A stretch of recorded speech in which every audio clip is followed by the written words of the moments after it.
Good morning, folks. My name is Jimmy Bashar with the ISO Stakeholder Affairs.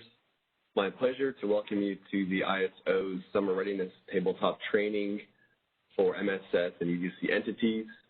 And we very much appreciate those of you who have participated in our duplicate session last week, which was also helpful on our end for tailoring today's conversation. So thanks to those for joining again. And before we go through the entities on the line here today, I'll go ahead and introduce the ISO folks with me here today, starting with Tricia. Hi, I'm Tricia Johnstone with Operations Compliance Controls, working on the procedures and training for summer readiness. Thanks, Tricia. Larry? Hi, my name is Larry Belknap. I am Manager of Real-Time Operations at the ISO. Thanks. Shane? Shane Hug. I'm a Generation Dispatcher.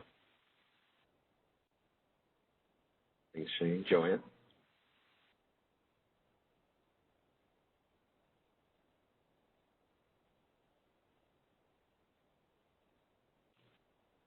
Joanne might be muted. On to Rochelle. Hi, I'm Rochelle Wilpius. I'm the Manager of the Customer Readiness Team. Thanks, Rochelle. Olga?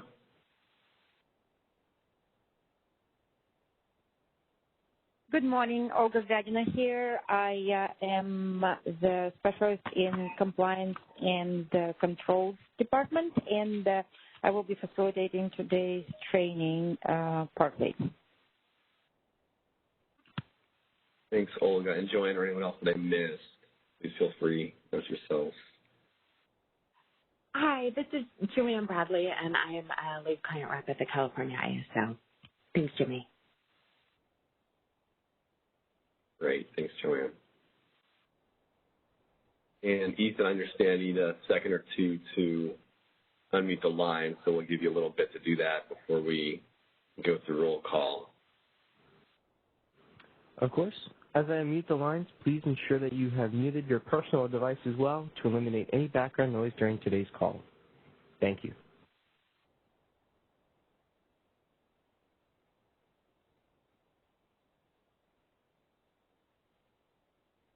Thanks, Ethan. I guess let me know when you're ready for that.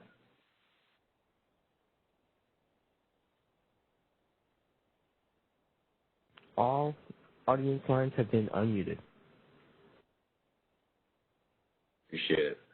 Okay, well, we'll go through the attendee invitees, I should say, that we have here, and so you've made it. So do we have anyone from Azusa?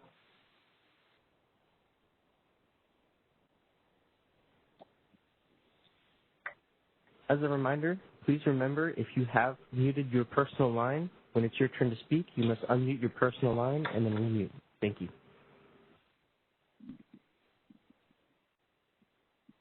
All right, hearing now from Azusa. Do we have anyone from Pasadena?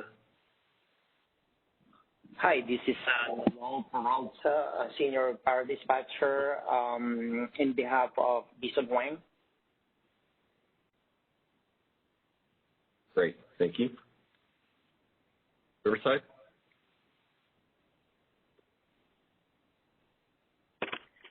Hi, this is Janine from Riverside. I think there's some market operations people listening in, but I don't know if we have any dispatchers. Okay, thanks, Janine. We are recording this as well. I'll mention that later, so appreciate you making it. NCPA? Hello. Yeah, thanks again for the second training. I missed about half of the one last week, so appreciate offering this again. This is Dennis Sismet. I manage the dispatchers and schedule coordinators here at NCPA. And just to let you know, I have to jump off at 10 o'clock for about 15 minutes to go to another meeting, but I should be able to come back, and then I am prepared to ask a few questions. Thank you very much. Perfect. Thanks for joining. Glad you can make this one. We have one from Corona. Yes, good morning. This is Jessica Clark, Electric Utilities Analyst with the City of Corona. Thank you. Anybody from Vernon? Yeah, Sean here from the City of Vernon. Efren also listening in. Great. Thanks, guys. Anybody from VEA?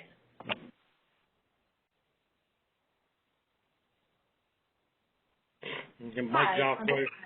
Sorry. Go ahead, Emily. Oh, well, this is Emily in compliance, and Mike, you can go.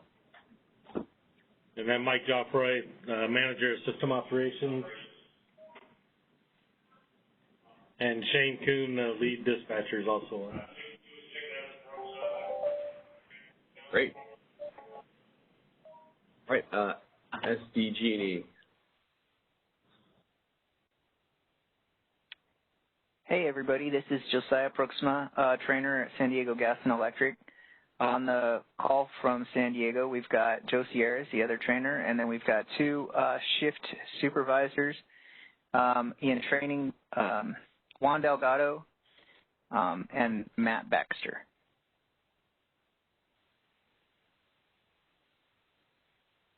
Very good. And SCE? Good morning. This is Ken Powell from Southern California Edison. We've got from training myself and Tim Hughes, and then we also have a real-time crew on with Luis Ruiz, David Ford, and Lindella Brill. Great. And PG&E?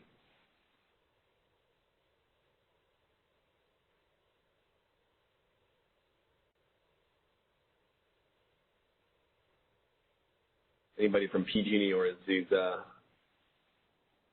here maybe have been muted? I didn't hear anyone. Other than that, it's been really good turnout, so thanks everybody.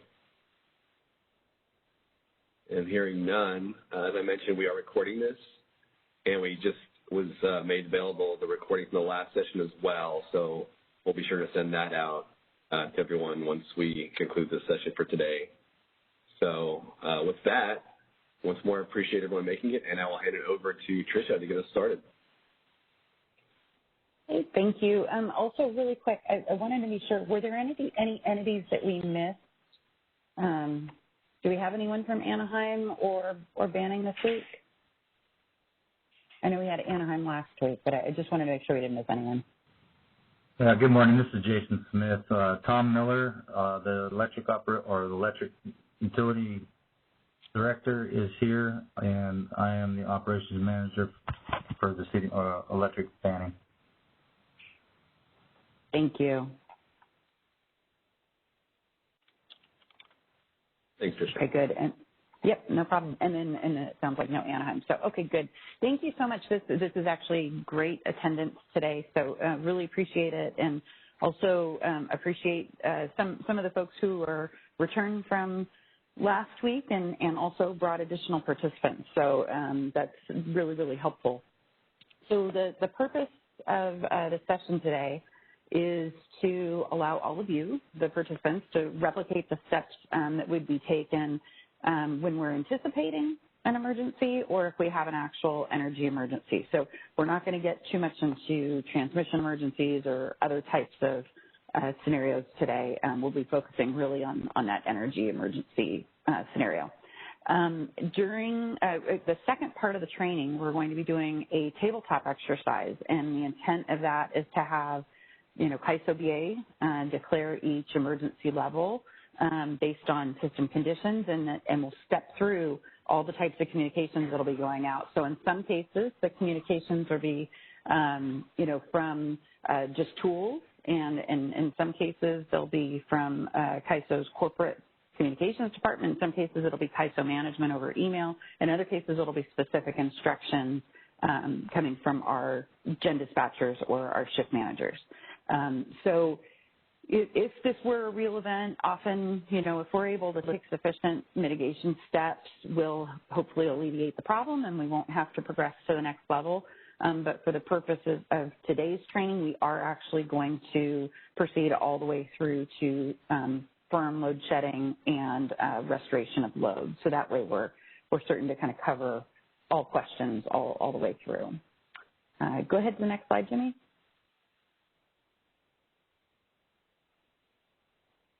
There you go. So the learning objectives then, so in part we're demonstrating the ability of the CAISO BA operators to perform the steps that we've got specified in our operating procedure 4420, which is our system emergency procedure. But it's also to demonstrate the ability of the utility distribution company and metered subsystem entities to perform as instructed by the CAISO BA operators.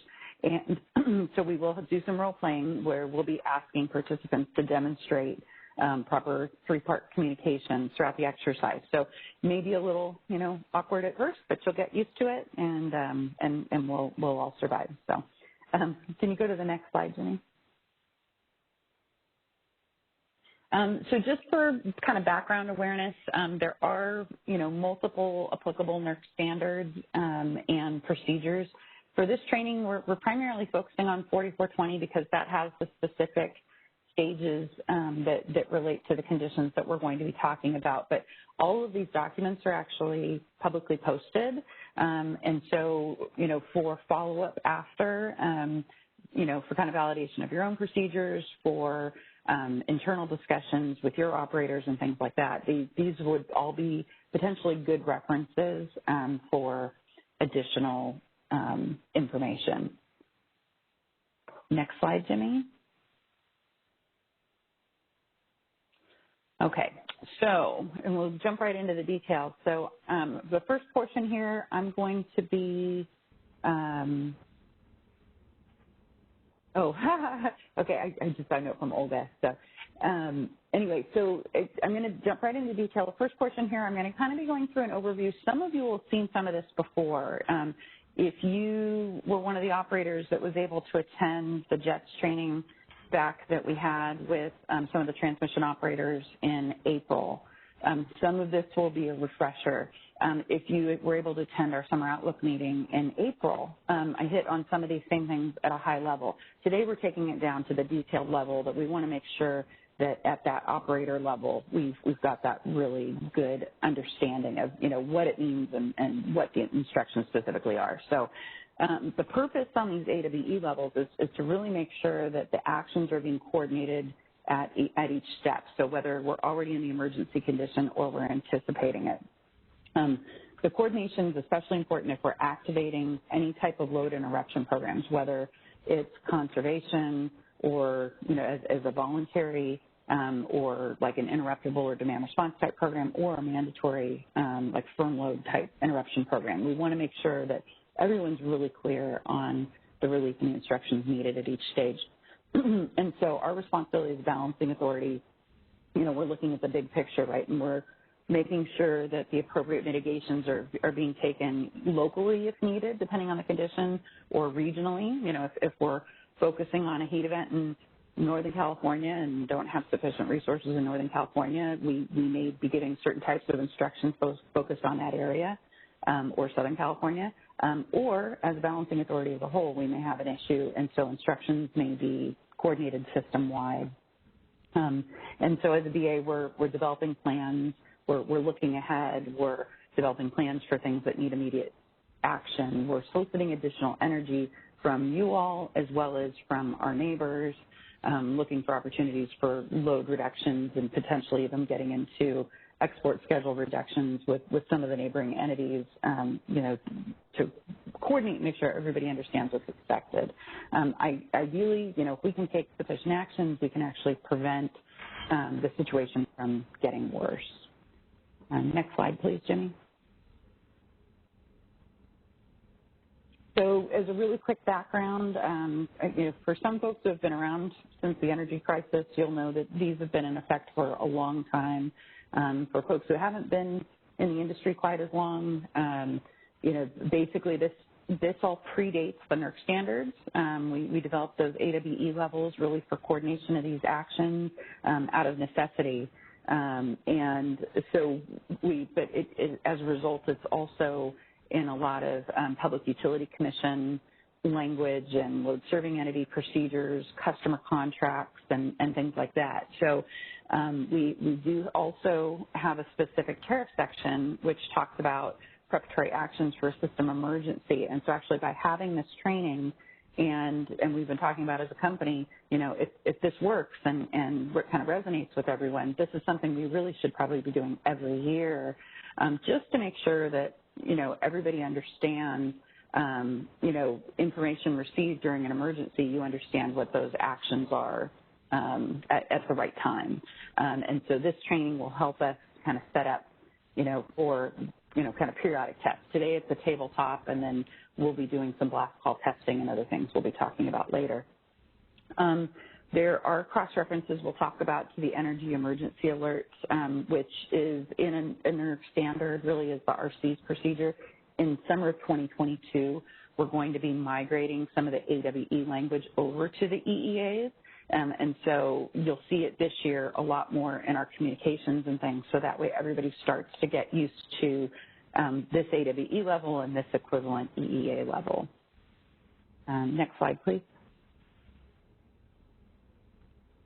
So at a high level, what you can expect when you know, California ISO starts to see these conditions coming, or if we're, you know, into these conditions in real time, you know, messages are going to be coming out over various mediums. And so as an example, for email, as we were meeting with each of you, you know, over the past few months, we've been confirming, you know, do we have the correct email addresses, so that way when we get into providing those hourly or periodic system status updates, that we've got the right people in your organizations. And, you know, for it's typically a CAISO management, not our shift manager sending that out.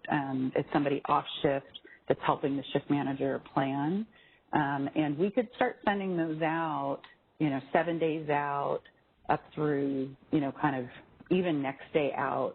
And then once we've started getting into the AWEs, then we would actually start sending them out more frequently. So that way we could give you better forecasting information to say, hey, these are the particular hours which are a concern, you know, where we see the potential for shortages and things like that. So you can kind of start anticipating what relief might be required when we get to those later stages. We do have the messages that will go out over our AWE tool, and depending on how people are subscribed to it on your side, you know, if everybody's got the ISO Today app on their phone, then you'll see those alerts pop up right away on your phone. We've also been doing some cleanup on the AWE distribution list, and folks who are subscribed to that list will also get those messages over email. And all that really takes is, you know, our shift manager or their delegate, you know, triggering the message out of our communication system, and then it immediately, you know, flows out to the app. It also will flow over to our market notice system. And so for the scheduling coordinator side of the house, if they are using the M&S system, they should see it pop up in M&S, or they'll see it potentially on Oasis if they're monitoring our system operations notices on Oasis. So that will also flow through based on that trigger from our AWE tool. For our transmission operator customers and for our neighbors, there's the grid messaging system. Our operators will copy our messages over into the grid messaging system, so that way they'll see it there as well.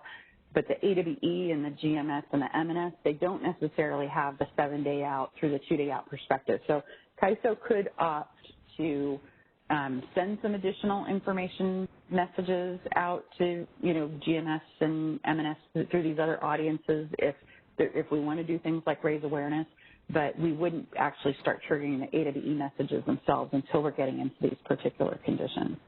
And then also, of course, we always have our individual phone calls, so the Gen Desk may be talking to the scheduling coordinators, you know, if they're going to need to bring on particular resources, especially like long start resources and things like that, or if we need to recall, reschedule outages. And then our shift manager, you know, would be talking more to the electric operations side and grid control as we're getting into some of these more severe conditions. We are implementing blast call functionality, and we're starting to do some light testing with that, and I'll let Larry Belknap talk about that a little bit later, but we're going to step up the testing on that. We were just kind of making sure we had all the right phone numbers. Some of the entities that have provided us multiple phone numbers for the blast call, we've been able to confirm that everybody that's on the phone list will get that call. So if you've designated 3 numbers for your organization, all 3 of those numbers are going to get the call. We don't have a way to say, like, oh, if the first person doesn't pick up, it goes to the second person. Second doesn't pick up, it goes third person. All 3 are going to get it, and then you can all decide if all 3 are going to stay on the line or, if one's going to stay on and 2 drop off. You'll have to work that out on your side. And then, Ginny, if you'll go through to one more, and we're hitting all this, kind of high level, and then we'll go in deeper here shortly. So all of you have representatives who are on these hourly system status update communication emails, and I think all of you started to see them last year in the second part of the August heat event, and then definitely like Labor Day weekend, and I think we might have used them one more time right at like end of September, first weekend of October. And I'm going to kick it over to Larry here for a second. I mean, and basically, we're trying to make sure that we're kind of communicating out, how things are trending and everything that you might need to know. Jimmy, can you go over to the sample so Larry can kind of talk about how they're going to put these messages together?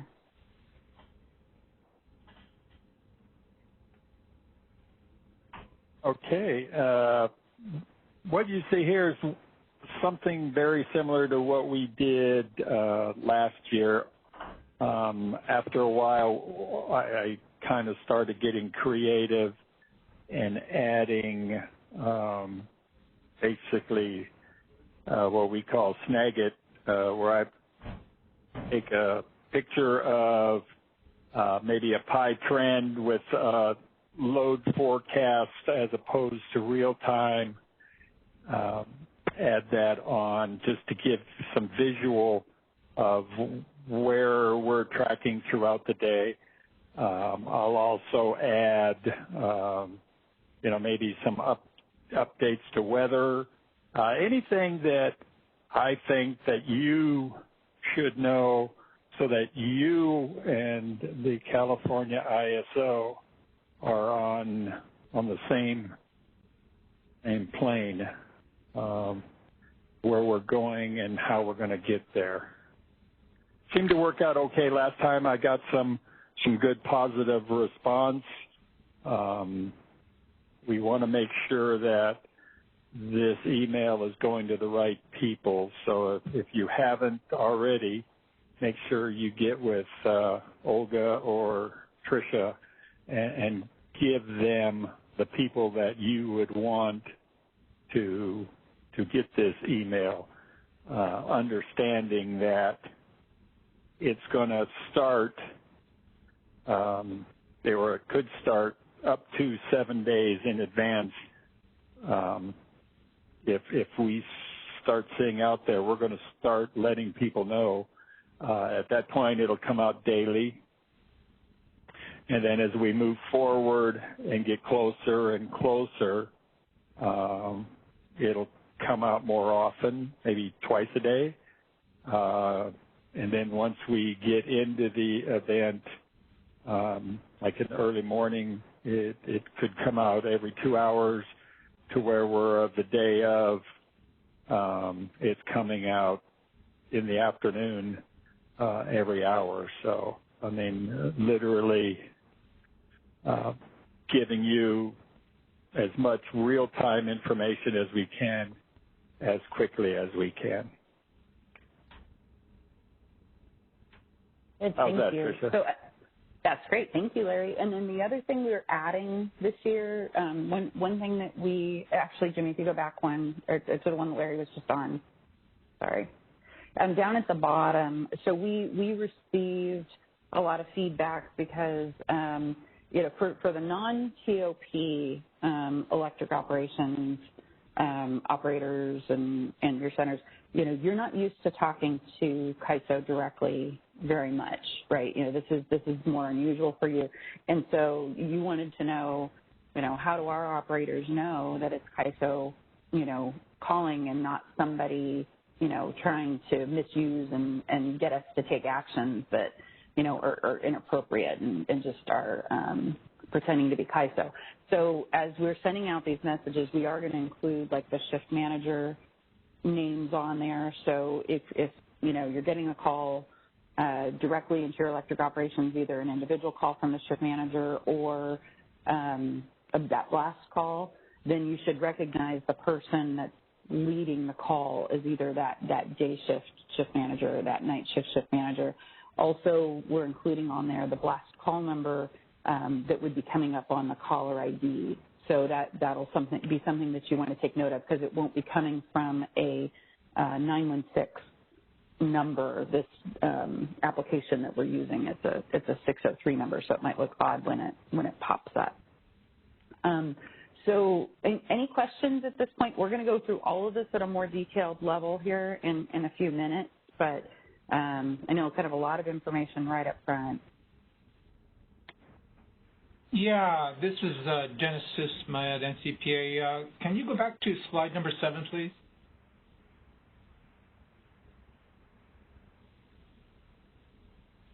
So, yeah, I appreciate all the various forms of communication, and I think a lot of this is just a heads up, oh, by the way, there's a chance that we may instruct you to shed load. So, especially with the restricted maintenance operations, so, we have access to the AWE, MNS, it's all public information, but when do we actually have to cancel, let's say, a planned outage that was planned a year ago, and, it's considered an important outage to make sure that our unit is able to operate for the next 12 months. Is this something where I could ignore the first couple RMO requests and just wait till I actually get a phone call from the CAISO Gen Desk giving us an instruction to cancel our outage for our hydro project? That's a great question. Shane or Larry, would you like to take that? I think it's oh, go ahead, Larry. No, go ahead. I was just going to say, from the Gen Dispatcher's perspective, because we have so many outages and entities, when we're reviewing this, we do try to reach out if we think something should be canceled, but is not getting canceled or rescheduled. But really, it should be proactive on the participant side to reach out to us if there's something where they think that they might be able to let it go or not, and then we'll reach out, because we have a lot of entities, so we don't want to have to contact everyone. Because there's typically only one person that's on the floor that's taking care of these. So it would be better if you think something could still go, it'd be better for you to reach out to us. Okay, that's fine.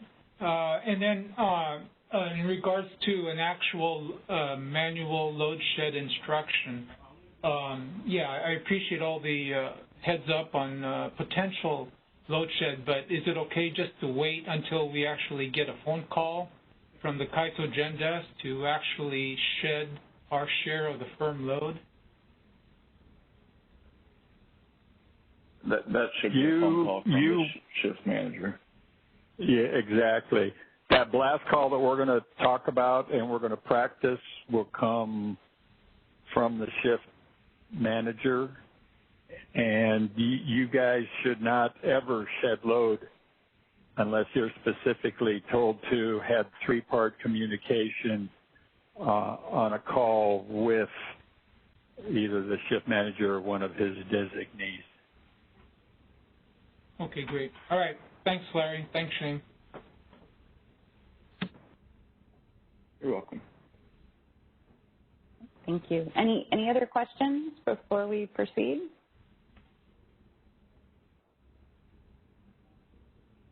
Okay, good. Yeah, and we'll touch on all of this again, but just kind of in more detail with each path. So, Jimmy, can you go ahead? I think we're now going on to slide 10, I think. Okay, so here's an example of the message that's going to come out from the A2BE tool and would push through the ISO Today app and also get copied over to the grid messaging system. So, it'll state what condition we're in, what the effective date and time is, and kind of what the situation is, the reason. If it only impacts a particular region, it'll say, if it's particular region as opposed to system-wide. But most commonly, like if we're getting into these energy emergency type conditions, it's likely it is going to be a system-wide condition, unless there's something that's going on that's actually causing a transmission limitation and we're having trouble getting energy into a specific area. So this alert is different from the Flex alert. For this example, this is, really more serious, that basically based on the day ahead results, we're seeing that we're energy deficient for, 1 or more hours. The Flex alerts that would be coming out, in conjunction with this or probably prior to this, are voluntary, conservation awareness type things, which, you all have equivalent types of programs that your customer service sides, or your communications folks are pushing out through your own social media and channels and things like that to raise awareness. So at this alert, it's definitely starting to get more serious. Next slide, please, Jimmy. And just for awareness, especially for anyone here that might be on the kind of merchant or, kind of scheduling coordinator side, if you do access MNS or Oasis routinely, but you haven't, taken note of these types of messages before, when we send out the presentation later, these are the links, specifically to be able to register for the MNS service. Also, if anyone in your organization has access to the city system, the messages will also be displayed in the top right corner of the home page. Next slide, Jimmy. And then for subscribing to the A2BE, or let's say the GMS All Reliability audience, so the GMS is a closed loop system, right, that's really hosted by our reliability coordinator function, but all the balancing authorities and transmission operators in the Western Interconnection either access GMS directly, or we've got integration, with their systems. However, if you're on the merchant side, or if you're not a transmission operator or a BA, you can actually subscribe to receive any of the messages that go into GMS that we flag as being okay for public. And so our operators, when they're copying and pasting over the templates that we're actually using, when we put the A2B messages into the GMS, we actually will flag, all, and then those will actually go out over email as well. So, if you're already on the A2BE, the GMS part is, just a redundancy. But if anyone wants to monitor both, by subscribing to that list on GMS, you would also get alerts about things that might be going on in neighboring areas. So, if the merchant side for WALC posts something, or APS or SRP, anything that they flag as being a public message, or if they put it out over the merchant alert system, then you would actually get those messages as well. And then, of course, for the A2BE, you can subscribe to the RSS feed, or the easiest thing is actually to download the ISO Today app. I know after the events last year, a lot of my friends and family went and downloaded the app, so that way they could see what I was talking about. So please go on to the next slide, Tim. Good. And then, of course, we have a Twitter handles as well. So especially this is kind of for your communications and customer-facing side, that, if they're following certain Twitter feeds and potentially retweeting things or whatever, these would be the handles that they would want to keep an eye on. So anything we put out over the A2BE, there would be, additional information that would be repeated out over Twitter. Okay, next slide, Jimmy. Okay, So this is going to be a refresher. Like I said, some folks saw this at the JETS training, some saw it at the Summer Outlook meeting in April. I'm going to hit these kind of at a high level, and then when we go through the tabletop, we're going to actually go through each of these stages in much, much more detail. And so the way we're trying to get it into our language this year is for every AWE level that we declare, there's a corresponding NERC energy emergency alert level. And so our responsibility as a balancing authority is to make sure that not only that the entities in our area understand what's going on and what's needed, but also that our neighbors understand and that the reliability coordinator understands. So that's why I'm kind of calling it a handshake between the two, that if we say, let's say on that alert that we issue in the day ahead based on the results from the day ahead market, that we're forecasting 1 or more hours energy deficient, when we tell the reliability coordinator that, we say, you know, reliability coordinator, this is the situation we're in, and we would like an EEA watch, or we think we should have an EEA watch for the next day. And then the RC says, okay, so you're projecting all your available generation is going to be in use, or that you're potentially even going to be short. Okay, yeah, it seems to make sense. Let's put out an EEA watch. And that will be a signal to our neighbors as well. So from the reliability coordinator side, what that helps on the wider area is, you know, if it's not just CAISO BA that's going to be tight, but it looks like some of the neighboring areas are also going to be tight, then, you know, we potentially have a wider spread concern than just in California or just in Northern or Southern California. And so that's that RC role, is to make sure that the wider area is secure. As we get into the warning, this is one of the areas where our AWE levels can be a little bit confusing for the reliability coordinator and for some of our neighbors. When we initially do the warning, so this is, you know, real time on the day of, likely going out midday if we've got, you know, good information and haven't had any big events occur. You know, this might be going out at like 11, 12, you know, 1300, somewhere in that time frame. When we've initially declared the warning, we may or may not be triggering our reliability demand response program. We would be, you know, basically still projecting, you know, hey, out in these future hours, we believe we're going to be deficient, and that we would be triggering those programs at some point today, but we're going to try and hold on to those programs as long as possible in order to make sure that we're able to get those demand response programs off during those peak hours. If we trigger them too early, then they won't be there potentially when we need them, because a lot of them are time limited, you know, maybe 4-hour programs. So when we communicate this to the reliability coordinator and we say, yep, we're projecting all generation, you know, to be in use, but we have not triggered our demand response or our load management programs yet, they'll put us in an EEA1. And so we're basically preparing for the dispatch of the demand response resources, but we may not have taken it to that level yet. But like what happened last year is, you know, we ended up actually dispatching those a little bit earlier than anticipated because we had something happen on the system. You know, we lost a major resource, or, you know, the wind, you know, didn't come up as expected and the solar was dropping off earlier than expected, or, you know, things like that happen. And so we may end up having to trigger these 1400, 1500, 1600 earlier than we would really like. And once we do that, then the RC is going to put us into an EEA2, because the definition on an EEA2 is that the load management procedures are now in effect.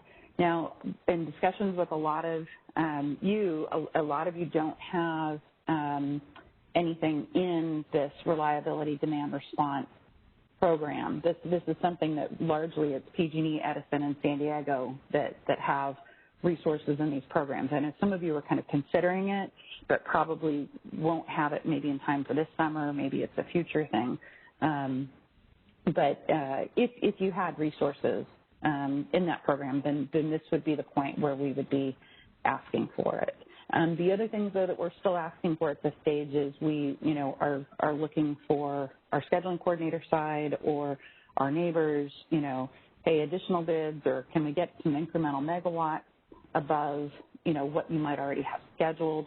We might be talking to some of our neighbors about emergency assistance, but not officially accepting it, just kind of canvassing to see, hey, how are you doing? You know, when we get to this point later on tonight, you know, would you potentially have some assistance available? And that's a good indicator from our neighbors about, you know what, things are really tight for us too. You know, we might do what we can, but yeah, when we get there, we may or may not be able to. And then we're also working with our reliability coordinator, our neighbors, to see if we've got any transmission limitations potentially that could be relieved, where we might be able to raise limits and maybe bring in some additional energy if some areas are constrained. You go to the next slide, Jimmy. And so now, and I think from the discussions that we've been having with a lot of you, you know, up to this point, especially if you're not a transmission operator company, it's probably largely been your scheduling coordinator side that we've kind of been working with them up to this point.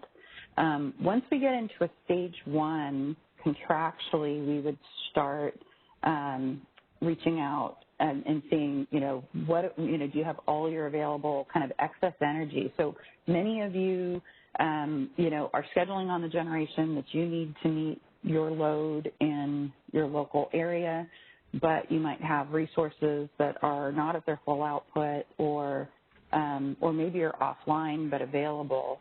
At a stage 1, we would be saying, you know, hey, everything that you've got. So the good thing is with all this other communication that we've had, you know, kind of leading up to this point, assuming that we don't have a sudden onset incident where we jump right into a stage 1, you should be anticipating that by the time we get to a stage 1, we're going to be asking for this. Or if we were to jump right into a stage 2, we would still be going back and asking for this if we hadn't asked for it yet. The RC still has us in EEA2 because we're basically kind of still in that same condition where, you know, we've got sufficient energy at the moment, our load management procedures are in effect, and we're able to maintain our contingency reserves. The tipping point for us and for the reliability coordinator is when we get into the stage 2 and an EEA3. And this happened a few times last year where, you know, we are now at the point where we're dispatching, you know, all available generation to serve the load, and the generation that we might normally, you know, be holding aside to respond to a contingency, like if we lost a big resource, lost a big transmission line, something like that, you know, we're letting a lot of that, you know, reserve generation go to serve load, and we need to now come up with additional reserves in order to be able to respond to a contingency. And so under the NERC standard that allows the balancing authority to count armed firm load that could be dropped in 10 minutes as contingency reserves, and that NS is non-spent contingency reserves. So at this point, and Olga will go through it when we go through the tabletop, we're talking about having a blast call, and we'll have to determine, definitely it's with PG&E, Edison, San Diego, essentially VEA, if VEA has got the capability to participate in this. But a lot of the smaller entities we've talked to, and you don't all necessarily have the SCADA control to be able to do, you know, kind of what's needed here at the stage 2. But if we say, hey, you know, we're coming up short 300, 400, 500 megawatts on our contingency reserves, or we're projecting that kind of going into the next hour, you know, how much load could you arm that could be dropped in 10 minutes? And so, you know, PG&E, Edison, San Diego, potentially VEA, you know, you might say, okay, you know, 250, 80, 30, whatever, and we do an offset in our system, so now we're basically holding that as reserves. And we won't dispatch that off, you know, or request it to be dropped unless we have a contingency on the system. So, you know, we lose a Diablo, we lose a major transmission line, you know, lose a set of large resources, or I think like what happened last year, you know, there was one day, I think it was Saturday, August 15th, where solar dropped off earlier than expected and the wind did not come up as we had hoped. And so to us, that looks at like a loss of like really large resources. So if we have a contingency where we've got to keep the system in balance, then when we basically call on that load to say, yep, we've got to drop this in order to respond to the contingency, we're now going into the stage 3. If we were able to hold those as reserves without anything happening, but we're still coming up short on energy and we don't feel comfortable continuing to just arm firm load, then we may go into the stage 3 anyway and say, okay, you know what, we're just not able to continue to maintain the contingency reserves at the level we're needing to, and so now we're going to start our manual load shedding. And that's when we would be giving out, we'd do a blast call, and we'd give out the specific instructions with the specific allocation. So assuming it's not a sudden onset event, and we've been able to give you notice all along, you should have an idea of what your megawatt allocation is going to be, so that way you could plan, you know, which load blocks you were going to target first, and then we would give updates periodically to let you know, okay, yep, it looks like it's going to need to continue into a second hour, so that way you would know, okay, we're going to need to rotate our load block, or rotate our load block, and then we would keep with those updates until it's like, okay, yep, it looks like we're coming out of it. And then, Jim, can you go on to the next slide? And then we would go into our load restoration. Oh, yeah, before we go into load restoration. So this is an example. Larry was talking about the screenshots that we dropped into those hourly system status updates last year. So this is what our shift manager would be looking at, and it's organized basically in order by percentage shares. And so as an example here, if it's a 500 megawatt load shed that we need relief on, then roughly the far right column here is what your megawatt share of that would be. So you could see that for planning purposes. Any questions about this before I go on to load restoration? Yes, thanks. This is Dennis Smith again from NCPA. So on this slide, when you do those calls for manual load shading, I'm assuming you're going to start from the top and then instruct one by one with your largest customer to shed their share of the firm load. Now, I know the blocks of load shed are chunky. Maybe they're in 50 megawatt increments. So let's say, for example, Southern Cal Edison says, after getting the instruction from CAISO to shed 221.43 megawatts, Southern Cal says, well, my load blocks, the next best thing I could do is 250 megawatts to shed. Then you go down the list and you call PG&E and they say, well, instead of 207.79, my next block is 225 megawatts that I could shed. Then you go on to San Diego and you tell them to shed 40.73, and they say, well, the best I could do is give you 50 megawatts to shed load. So by that time, maybe you've reached your target load shed, and then you don't need to call us, NCPA, to shed any load. Would that be how your procedure will work? So that's a really good question. Yeah, I was going to say, go ahead, Larry.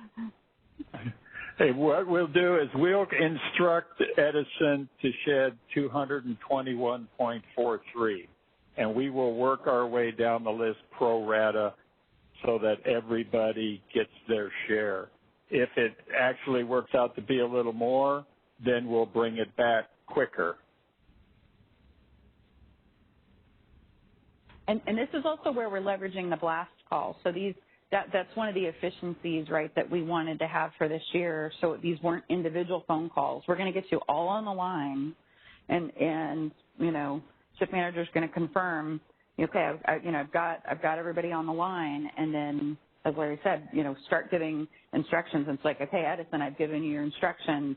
You know, go act. Don't wait until we've given out instructions to everyone else, and then Edison would call us back, you know, when the action was completed, you know. So Edison, here's your instructions. Go ahead, Larry. Well, and I wanted to say, too, is they won't know how much each load block's going to be until they're done. So, you know, if we say you need to cut this is what you need to cut or more, it could be 225, it could be, like you said, 250. They're not going to know until and we're not going to know until they call us back. Okay, so for example, NCPA, you're going to call us and instruct us to shed 1 megawatts of load, what if we say, okay, is it okay if we could shed just 10 megawatts? Well, round. Would that be sufficient? If you know that right off the bat, we'll discuss that at the time. Yeah, I don't know how granular you can get on your load shed, whether it's 10, 10 and a half, 11. So if we say 10.10, and then you can call us back, and I mean, if it works out perfect for you for 10, then we can. If we're going to need more, then we'll do another instruction. But that's you're kind of getting down in the weeds when we're just trying to get load off to get the system back in line. Okay, just wanted to make sure that when you tell us to shed a decimal of load, that if we just call you back and say we've shed 10 loads, that would be sufficient to meet your instruction. Is that correct? It could be, yes. All right, thanks, Larry. If it's not, then we'll say we'll need another 1 megawatt or, Okay, thank you. Good, thank you. Good question. Any other questions at this point?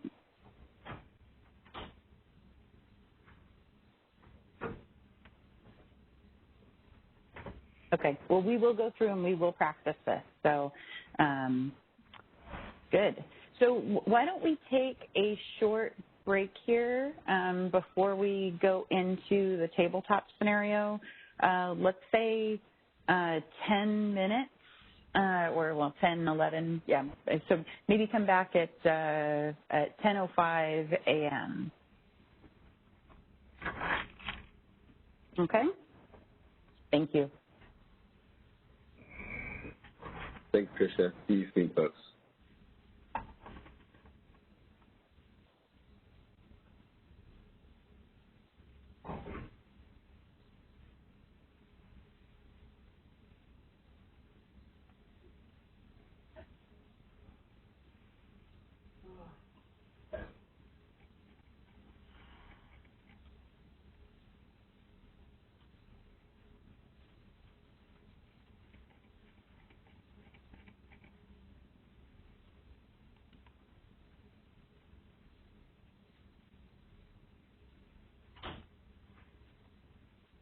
Hi, folks. We're going to return at 10:05 in about 10 minutes, as Tricia noted. I do hear some background noise. Just want to make sure everyone's lines are muted so we don't hear any noise. So thanks.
All right, folks, getting close to that time. Just want to do a check to see who is on the line as far as Trish and everyone else. If not, we'll just give them a few more minutes.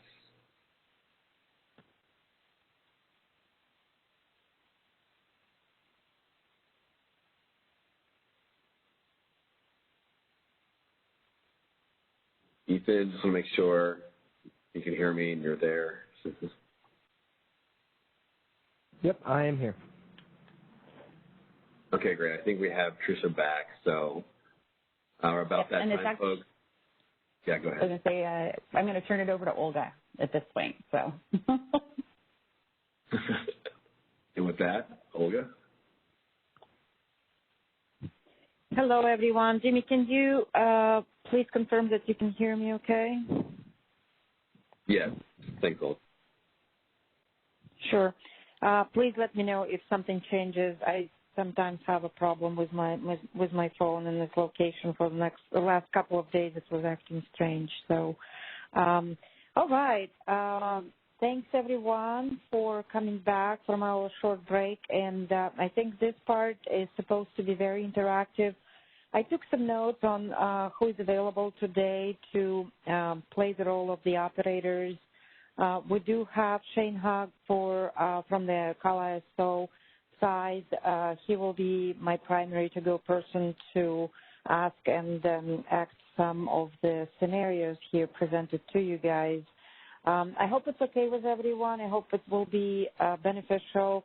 A lot of times when we go over this, it might, trigger some more questions and discussions, which is fine. We can stop and go back and talk about things.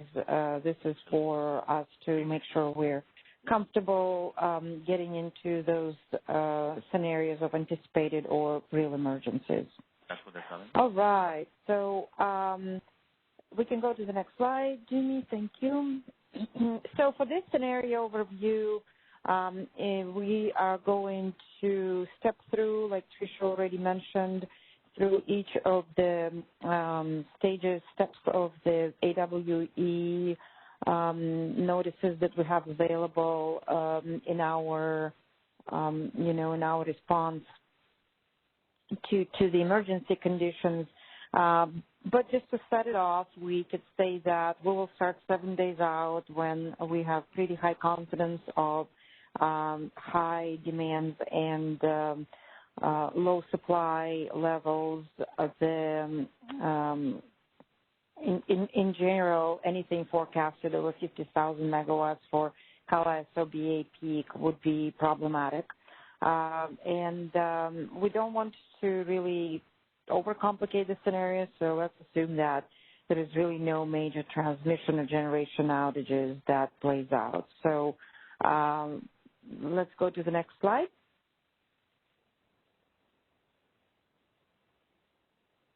All right, so let's get right into it. If you can, imagine yourself during the upcoming hot week and California ISO looking at the forecast and the availability of the generation and looking at the high temperatures across the western United States, just like it happened in 2020, we have a pretty high confidence that we're going to have a problem.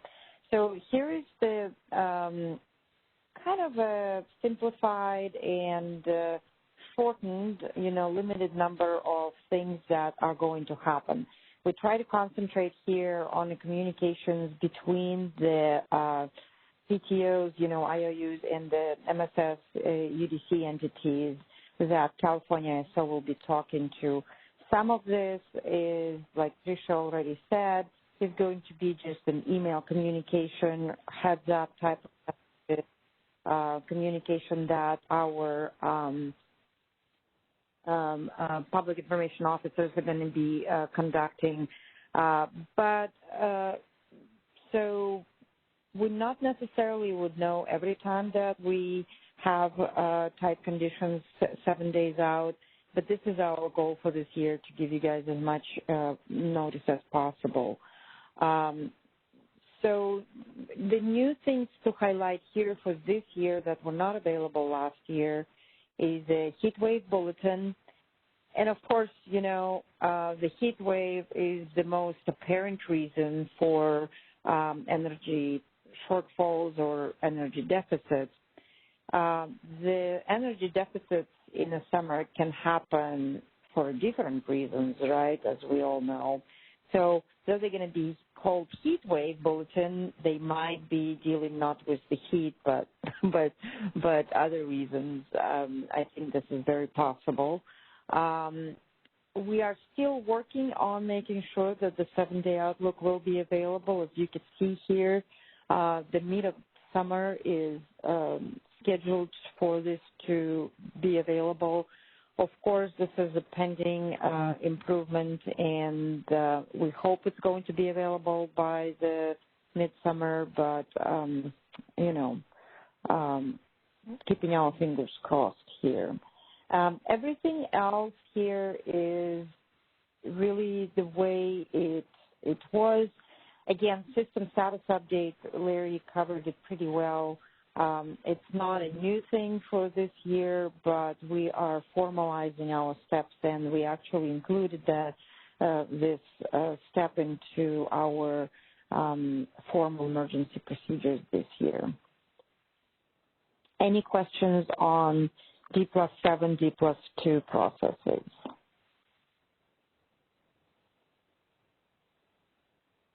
All right, great. We can go to the next slide.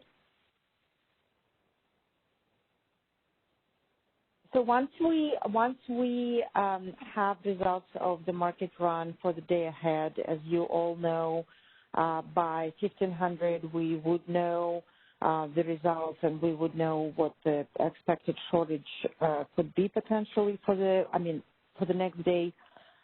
Sorry about that. By 1300, of course. By 1500, the decision is going to be made by grid operations, California ESO grid operations, that the alert notice needs to go out. The new addition for the load reduction based on the conditions is the addition of the emergency load reduction program. This program was really facilitated by Edison, San Diego, and PG&E. California ESO will be an active participant in this program, and will be part of the board. And for the purposes of this exercise, it's just really for your awareness that we will have an opportunity to discuss the conditions with IOUs, with major IOUs, and see what out-of-the-market load reductions could be available for the next day. The decision to activate those reductions will be made by the board. The California ESO system operator will be made aware of what kind of numbers we're talking about. I don't think I want to really discuss any details today here, but just for your awareness to let you know that this is a new initiative this year that we're hoping will allow us to reduce loads. Any questions here on the day +1? Again, there is no direct communication at this stage yet between UDC, MSS entities, and California ESO, besides emails, notifications through the market systems, and maybe potentially conversations with scheduling coordinators side. All right, great. So we can go to the next slide. Once we get in real time of the day off, the projected shortfalls, the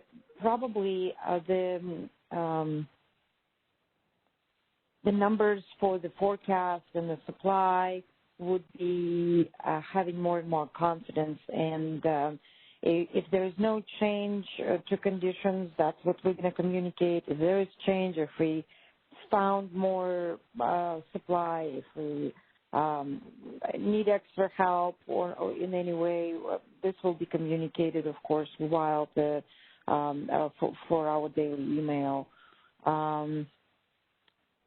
So we can go to the next slide for a specific next stage of AWE process.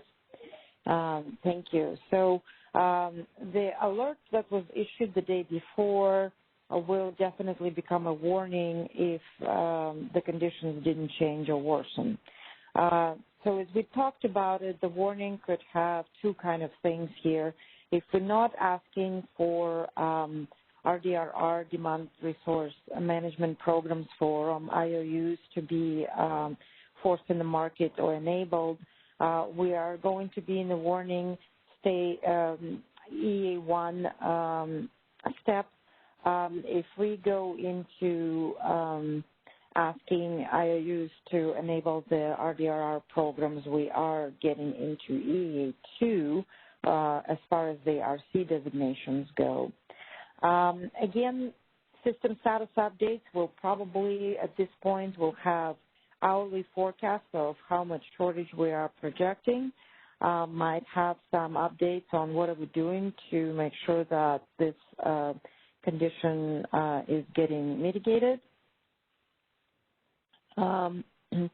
The potential blast call is going to happen here with PG&E, San Diego, and Edison. We are going to talk about it and confirm. Shane, can you talk about this part from the shift manager perspective, and San Diego, Joseph, or Edison guys, Tim or Luis, do you guys, Matthew from San Diego, do you guys have any questions? And Shane, if you can talk a little bit about what kind of communications the shift manager is going to have at this point, if RDRR is needed.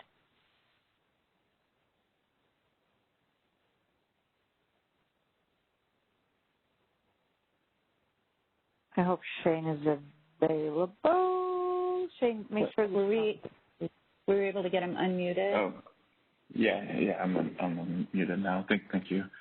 So, awesome. So as far as RDRR works, so there's lots of different demand response programs that we have and the different entities have, but the RDRR, we implement through the market software. So we have two main ways that we can do that on the GenDesk.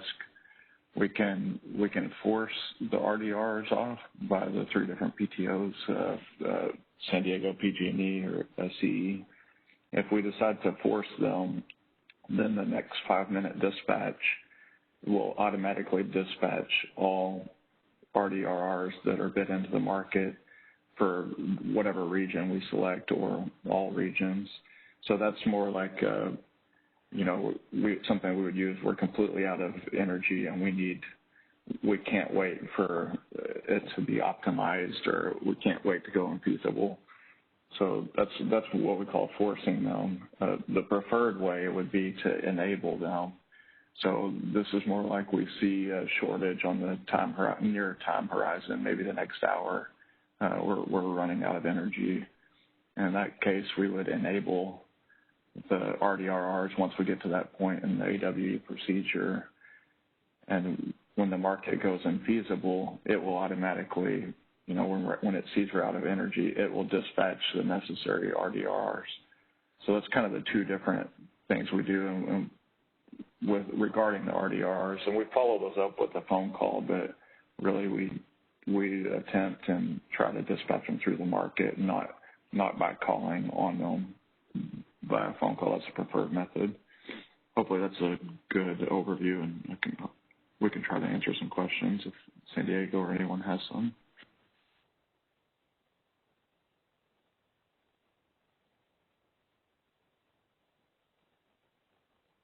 Thank you, Shane. If there's no questions, that's good. But I think you covered it great. Thank you so much for all these details. Any questions from any other entities, the UDC, MSS entities besides PTOs? on any of these steps or any of this information for the warning? Okay, great. No, we can go to the next. Yes, go ahead. No, this is Southern California, Edison. No, the only thing with that, once we did get that phone call, kind of like what Shane mentioned, we would just ask, right, if it's already been bidded into the market for the RDRs. If not, then if not at that point, we could get our dispatchers so we could log in to the APX in the event that it was requested for us to do it in our behalf, right? And then we'll see who will be available for them or for us to be able to initiate when it's requested. That's a good point. And one thing that we discussed on the last training that we're going to try to do a better job of this summer is, when on the Gen Desk, when we implement these, we'll give a courtesy call to the marketing side of the house. But we're going to sometimes, when things are fast moving and it's really busy in the control room, we dispatch something through the market, and we're in the Gen Desk, we're used to working with the scheduling coordinators, but a lot of times this is during fire season. The transmission side might not be aware of what's happening at that moment, so we're going to try to do a good job of at least having the transmission dispatcher call the operator side to give SCE or PG&E, whoever it is, a heads up, like, hey, no actions required on your part, but this was implemented through the market, so we'll keep you aware. And just like you described, if we have to manually dispatch them, it would be a call most likely from the transmission side. Excellent. Thank you. Okay, great. Any more questions? I'll give another 15 seconds for you guys to chime in if you have anything.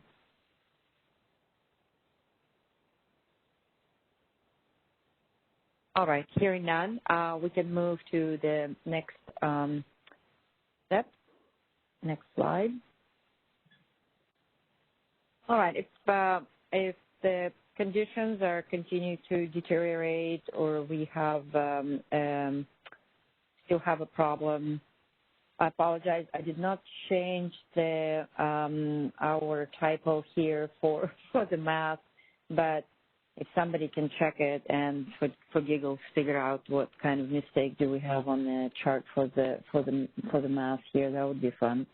Okay, so just wanted to give you a heads up. I know that there is some error here, but if we look at the conditions and projected loads and the surplus or deficiency hour by hour, we at the point of an hour before getting into that hour, we would probably know with a very high confidence of how much deficiency we would have. And at this point, CAISO can declare a stage 1 AWE emergency. There is really nothing new this year for this stage besides system status update emails that we keep talking about it. Of course, the message itself from AWE would ask entities to get anything available, anything at all, do the voluntarily load curtailment if you have any. And usually it amounts to really just turning off the lights in your building, knowing of any load that can potentially come off just on the voluntarily basis. This is nothing that we have formalized. Yeah. Did anyone figure out what the hour ending 18 and 19? Does the numbers look correct to you guys? Just checking everyone's math abilities. Yeah, my math was wrong. Sorry. No, it was just a typo. I guess, I thought it would be, no, I was supposed to change it, Tricia. Sorry about that. All right. Any questions on stage one? Interesting fact, too, that last year we did not, with all the things that were going on the system on the heat wave, we did not announce stage one. We went from warning right into stage two, I apologize.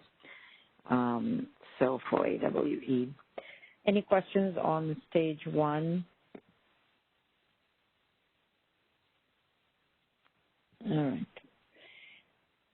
All right. So let's jump into stage two, where we can actually practice some communications with entities. And Shane, if you will be available to simulate some of those phone calls that we're going to be having, I would appreciate it.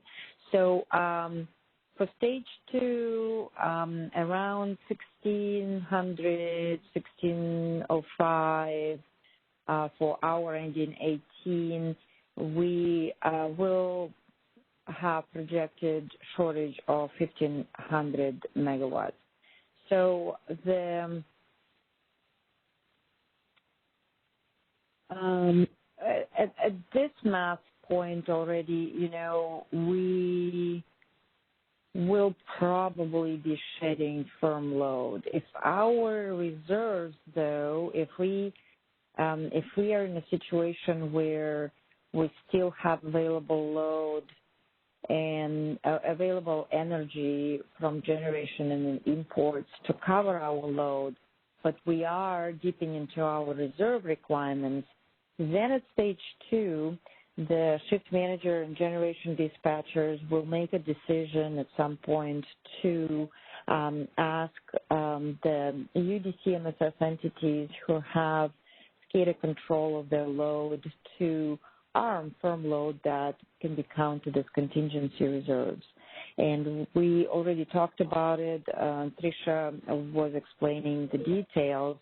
But at this stage, we would conduct a blast call with the entities that have availability. And in this case, we verified that today on the call we have San Diego, SDE, and VEA. Emily, one of the Emilys, do you guys? Oh, we have Mike as well. Mike, are you going to, can you play a system operator on a blast call and participate? Or any of the Emilys could. This is Shane. I'll play the system operator. Shane? Oh, thank you. Yeah. Yes, sure, Shane. I do have your name here. All right. So, Shane, if you can play the SD, do I have any takers, Louise? Yes, I'm here. Awesome. If you could play SD on the call. And San Diego, do I have Matthew or Joseph? Yeah, I'll take this one. This is Joseph. Awesome. Thanks, Joseph. So Shane will be shift manager, and he will conduct a blast call simulation for anticipated arming of firm load to be counted as contingency reserves. Shane, it's all yours. Okay, thanks, Olga. Can we put up the slide with the fit tool for the entities? Thank you. And Olga, I kind of lost track of who all is here, so I'll just go through the whole list, and if you don't mind. Yeah. So Shane, I think for these purposes, we do know, and we confirmed already, that the only available entities with SCADA control could do this. So we're not going to be calling on Riverside, Anaheim, and all the others. And on this call, we have Joseph from San Diego. We have Shane from VA, and we have Edison. I think Luis is available. So, but they can chime in when they have an opportunity. But you can only if you can only include these three, San Diego, SC, and VA. We don't have PG&E today, right? I didn't catch them on the call. I don't think so. Yeah, I don't think so either. All right, yes, and just these three, please, just to, make it less convoluted. Okay. All right? Yeah, I like that. Thank you. Okay, so this is a simulated blast call, ring ring. This is Shane Hugg, ISO shift manager, calling due to a system emergency. We're in a capacity shortage. At this time, we're calling on the PTOs to arm firm load to count as contingency reserves.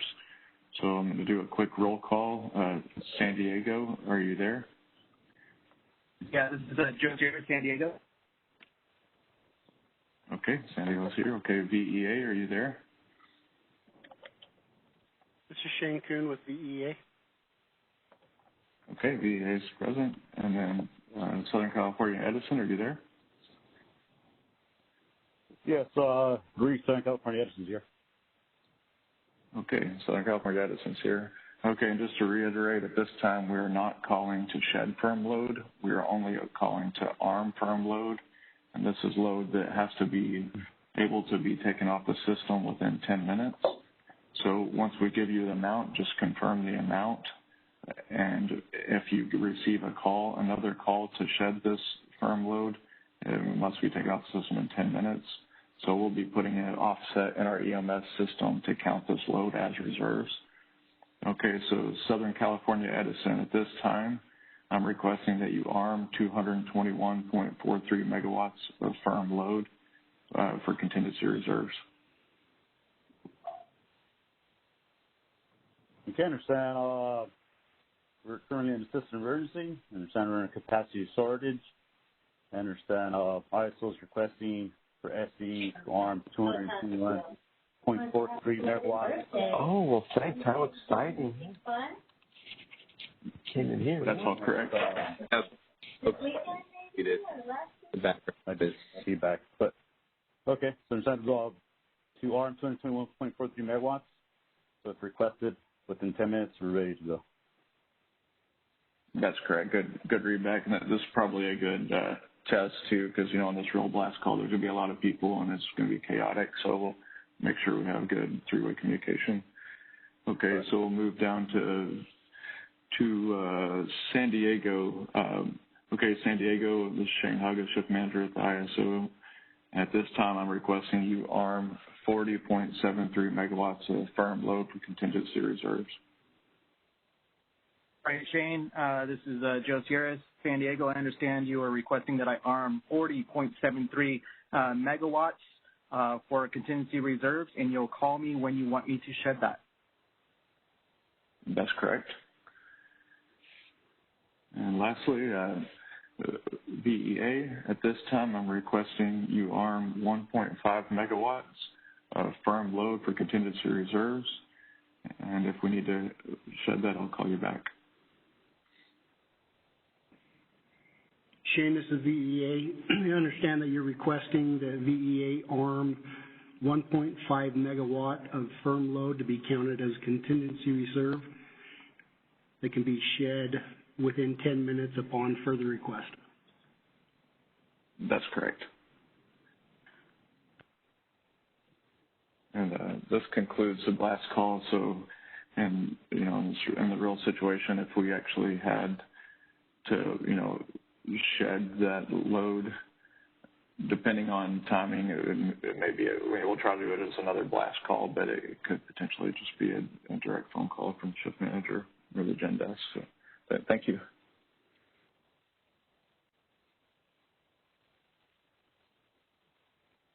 All right, great. Thank you so much, you guys. That was helpful, I think, and went really well. Can we go back to the stage 2 slide so we can see what kind of communications can we practice on this? Thank you, Jimmy. So the other call we can possibly practice would be the asking Vernon to interrupt 12.65 megawatts of the interruptible load. We confirmed they have available for us at stage 2.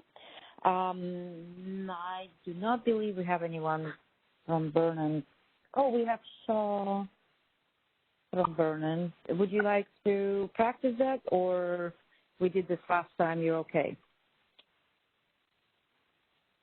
Yeah, hi, this is Efren, Olga.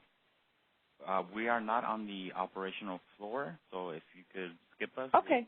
Just listen in and yeah. Make sure we're not missing. Yeah, for sure. Thank you. Yeah, for sure. Okay, yeah. Just making sure that you guys, didn't want to play today, but that's perfect. So, this is one of those things that we will practice with our operators as well when we deliver this training internally. But I think that this would be the only change to stage 2 communication procedures, the ones that we really wanted you to know. Any questions on this? I think we also maybe need to cover a little bit of the ADS dispatches and verbally confirming the ADS dispatches.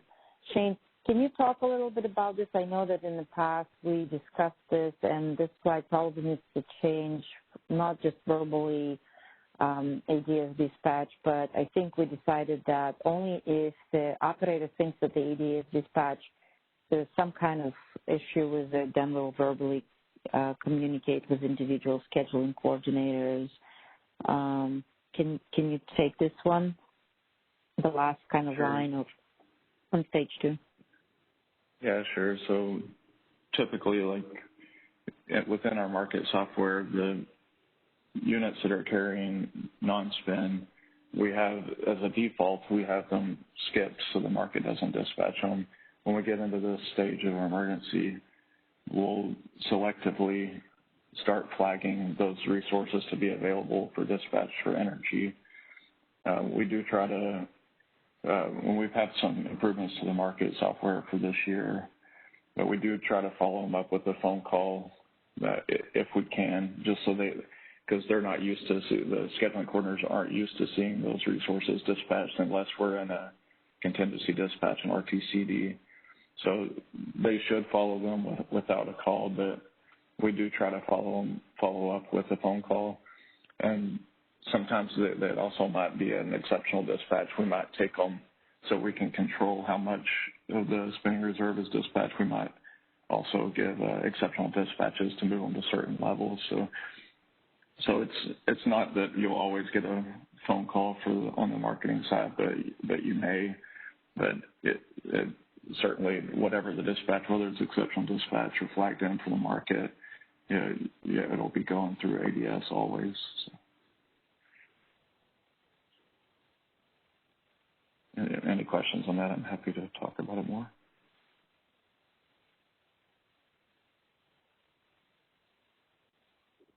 Yeah, thanks, Shane. You're welcome. Thank you for covering that. Yeah, we used to get questions on that line. Okay, so we can go to stage 3 and the practice with more participants. The next and dire, situation where we would need to call on the firm load shedding. And that would happen really not just because we're dipping into the reserves or we arming firm load for reserves, but studies can indicate that we can no longer maintain reliability if we continue with the shortage as it is. And system operators will really, before they go into that decision, look at any possible scenarios, right? They would talk to the system, to the reliability coordinator, trying to increase import capabilities. They would maybe talk about coordinated phase shifter operations if it's needed for unscheduled flow or whatever the situation might be. The actions on the screen, of course, do not, we don't have all the actions that operators would take behind the scenes. These are just communication-related actions with our specific audiences today. But we, if all the things just not working and the situation is not getting better, then, of course, for the stage 3, and hopefully before the stage 3, we already gave you an AWE notice, heads up of 1 hour probability of firm load shed. So that's going to be just a general notice for everyone. It's going to be a flag to the PTOs that we have a high confidence in this happening within the next hour. And once we get to the point where the firm load shed is imminent, we will conduct a blast call, and this time it will be with the extended audience, Shane. So I think that you probably today can call on Benning. Tom Miller, will you be able to play the operators from Benning today?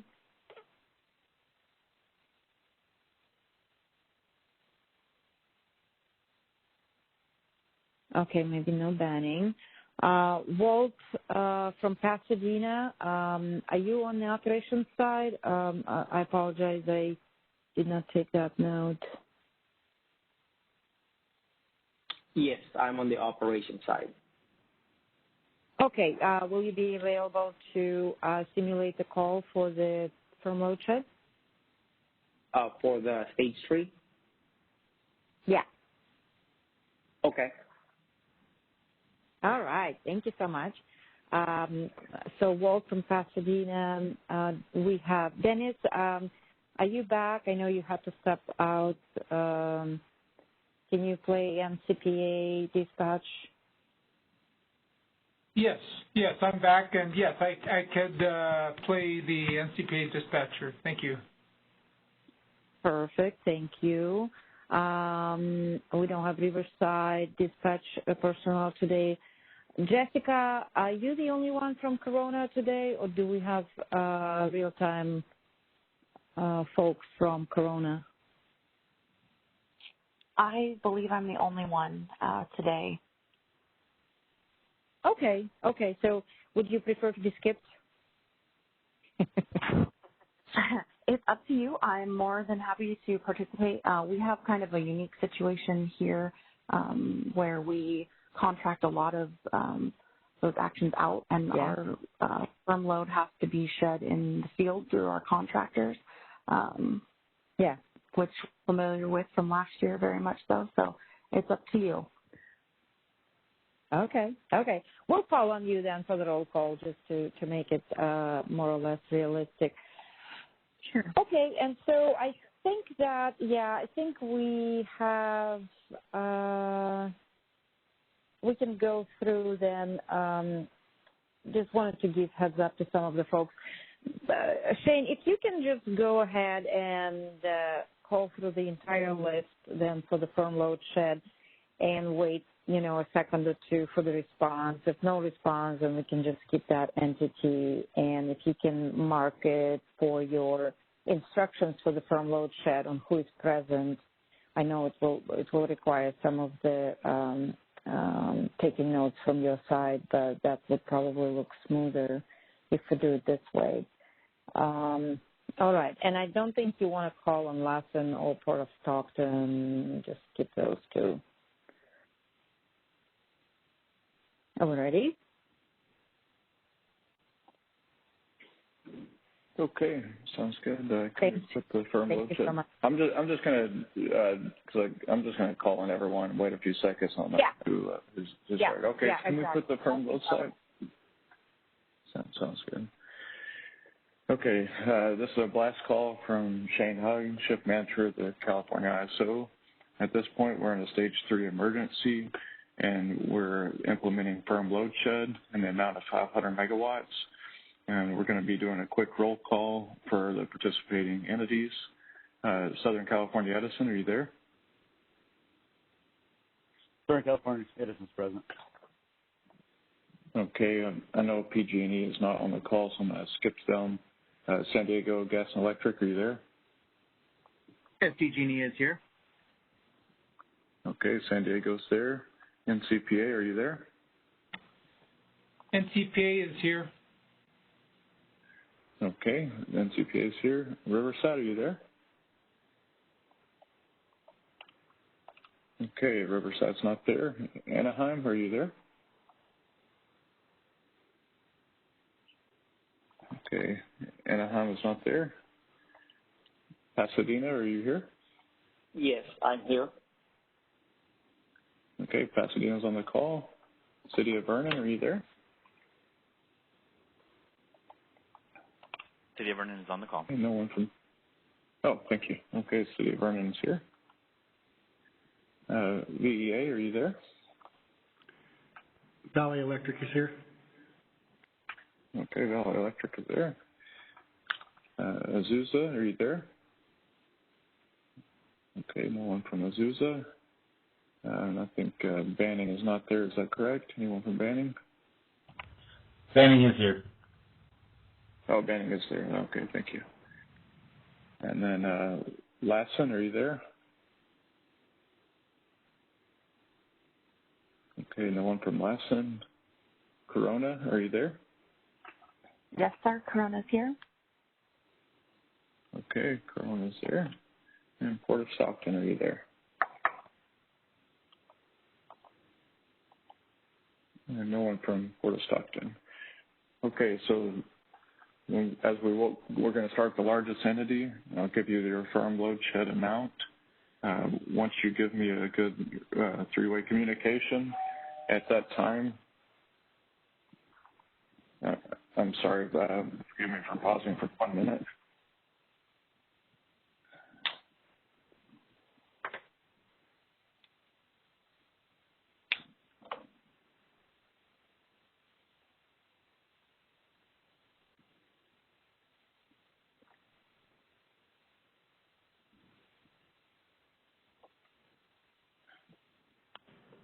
This is Ethan, the event producer, just hearing some silence on the call. Yeah. Everything going all right? Yeah, forgive me. Someone was at my door and I had to answer the call. Okay, so I'm going to continue with the call as if that didn't happen because I want to have a doorbell at work. So we've confirmed to everyone on the call at this point. Once I give a three-way communication for the firm load shed amount, then you can drop off the call and shed firm load without delay. So we'll start with Southern California Edison. At this time, SCE, you're instructed, Shane Hugger, the shift manager, desk ISO, is instructing you to shed 221.43 megawatts of firm load without delay. Yeah, and this is Southern California Edison. Understand all this is a drill. Understand ISO has declared a regional stage 3 transmission emergency and is requesting SCE to shed 221.43 megawatts of firm load without intentional delay. We'll get this done and we'll report. That's correct. Okay, San Diego Gas and Electric, at this time, you're instructed to shed 40.73 megawatts of firm load. All right, I understand at this time, Shane Hug at California ISO, you are instructing San Diego Gas and Electric to shed 40.73 megawatts of firm load without intentional delay. That's correct. And NCPA, at this time, you're instructed to shed 10.10 megawatts of firm load without delay. Hello, this is Dennis Sismayet at NCPA. I understand due to a stage 3 emergency, the Cal ISO is instructing me to shed our share of the firm load of 10.1 megawatts without further delay. And just to let you know, Shane, that it's probably going to take possibly up to an hour to get that done. Is that okay?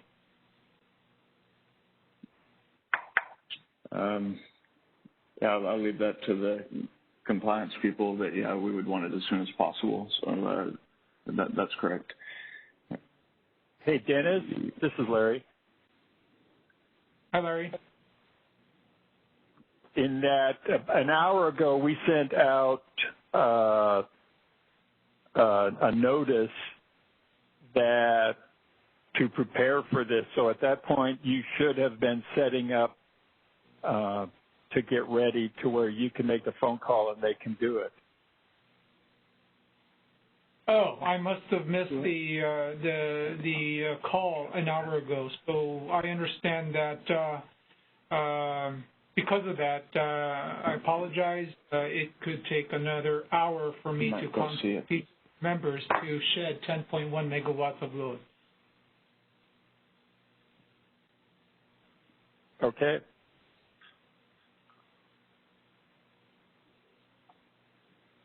Okay, we'll continue on. So let's see, we were at.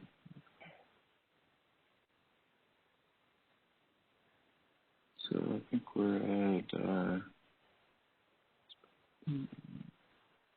okay, Valley Electric. At this time, you're instructed to shed 1.5 megawatts of firm load. Valley Electric understands that Shane Hugg with the CAISO shift manager has declared a stage 3 emergency and is issuing an operating instruction for VEA to shed 1.5 megawatts of firm load without delay. I will get this load shed and report back to you as soon as it's done. That's correct. Okay, Banning, at this time, ISO is instructing you to shed 0.45 megawatts of firm load. Hello, this is Jason Smith, City of Banning. I understand that CAISO is requesting to shed 0.45 megawatts of load. I will confirm back with you when that's completed. That's correct. And Corona, at this time, I'm instructing you to shed 0.20 megawatts of firm load. City of Corona, DWP, copies and understands that due to a stage 3 emergency, we will shed our 0.2 megawatt of firm load with no intentional delay and confirm with you as soon as it's complete. That's correct. Okay, this completes the last call. Thank you for participating. Thank you so much. That was great. Great clarifications and simulation. Can we please go back to the stage 3 slide so we make sure we don't miss anything? Okay, can I interrupt real quick? I have a follow-up question. Of course. And I believe yes, this go ahead. is slightly different from what we did last week on the initial training. Are we required to follow up with ISO once the load is shed, or is this something new? Because I don't remember that coming up last week. Yeah, we're probably fine-tuning this. That's a good point. Shane, can you address this? I think that's important. I think that from what I remember last year, I'm not sure, Larry would probably be better to ask for the direction for the summer, but from what I remember last year, when we ask for these blocks of load, especially when the PTOs take off their blocks, we see it right away in the load trends in the control room, so we can tell when it comes off. But I'm a gen dispatcher pretending to be a shift manager, so a lot of those calls I didn't get when it was taken, but I'll let Larry speak more in depth to what the expectation is. Usually, I mean, it's not like we do this every day, but in the past, we have requested that once the load is shed, you respond or call back and let us know exactly how much, if you can tell, was shed. Okay. So to answer your question, and yes. So your expectation is that we do follow up with a call once the load is shed, and if possible, that we basically relay to you what the megawatt value that we shed was. Yes. Okay. Yeah. This is Joe Sierras from San Diego. Just from my the way that I operate and the way that our shop operates, if we're giving a operating instruction to shed firm load, I am 100% going to call back and make sure that the ISO is aware that I have completed that operational instruction. So from a PTO level, I know we will definitely do it whether ISO requires it or not. We're going to make sure we let them know. Good. Okay, I will pass this along to our group and follow up with any questions or any comments that we may have in regards to this. Thank you for the clarification. Yeah, and especially it makes sense, right? If maybe conditions change or you don't have enough, we need to know about this right away, that you cannot do the instruction as asked for, or that you completed it. So yeah, no, great question and great clarification. Thank you. Thank you, San Diego. All right, let's go to the next slide, please. Unless somebody has a question. So just, I have one clarifying thing really quick. Based on the discussion we had around the timing, so if we give you an instruction and you're not able to follow it for any reason, you can't do it within the time we're requiring, you have a safety concern or something, then under the NERC standards, like the transmission operator would definitely need to tell us, like, we're not able to follow this instruction and and here's why, and then we can adjust our instructions. So if we say we need you to do something within 10 minutes, 20 minutes, as soon as possible without delay, if you're not able to do that, tell us what you can do, and then we should adjust our instruction. Okay? So for like the NCTA call as an example, pick on you, Dennis. So if you say, I'm sorry, I'm not able to do that, within 10 minutes, I think I can have that off within an hour, then the shift manager should say, okay, NCTA, I'm, instructing you to, shed firm load X amount within the hour. Does that make sense? That sounds perfect. Thank you. Hi, this is Tim from SE. Can you hear me? Yes, go ahead. Does that affect the operating reserve requirement if there's load that can't be off in 10 minutes? Potentially, yeah. It could result in the shift manager kind of needing to reconsider the strategy, and we may need some additional load to come off. So yes, you are correct. So the shift manager will have to, kind of look and see what the impact of that is at the time. Okay, thanks.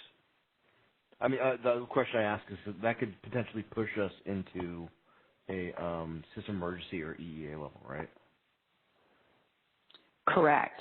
And we even face the same thing when we're back up earlier at like the warning, when we're triggering the interruptible load programs. We know, like with Edison, when we dispatch that off through ADS, most of it comes off immediately, right, without operator intervention. But we know I'm going to pick on PG&E because they're not here today. We know with PG&E, it doesn't come off quite that fast.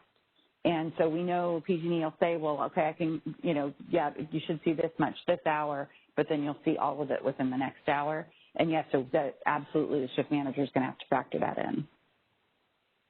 Okay, thank you.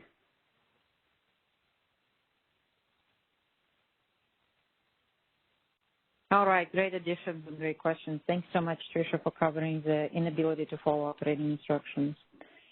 All right, so we hopefully are going to de-escalate, and de-escalation as escalation can happen in, going from one stage to another step, stepping through, or it could go immediately from stage 3 to, to just cancellation of all the emergency procedures, for example, in effect. So for our purposes, again, we can go one by one, and most likely stage 3 is going to become stage 2, which we just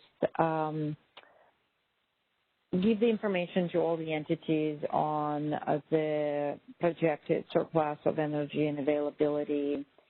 Of course, at this time, we will start restoring the load, and Shane can talk about it a little bit. If Shane, you think that could be discussed, but the load restoration is probably going to happen only at the point when CalISO has a very high, certainty that we are back to normal. I know that operators would not want to restore something and then take it off again. So the forecast and availability should be pretty certain for us to start talking about load restoration. Because the direction to shed load was given to multiple entities, I think it makes sense that ship manager will follow up with the blast call for the restoration of load. So if we can practice that again, Shane, and if you can go through the same a long list of entities for confirming their presence and give them the load restoration instructions, that would be great.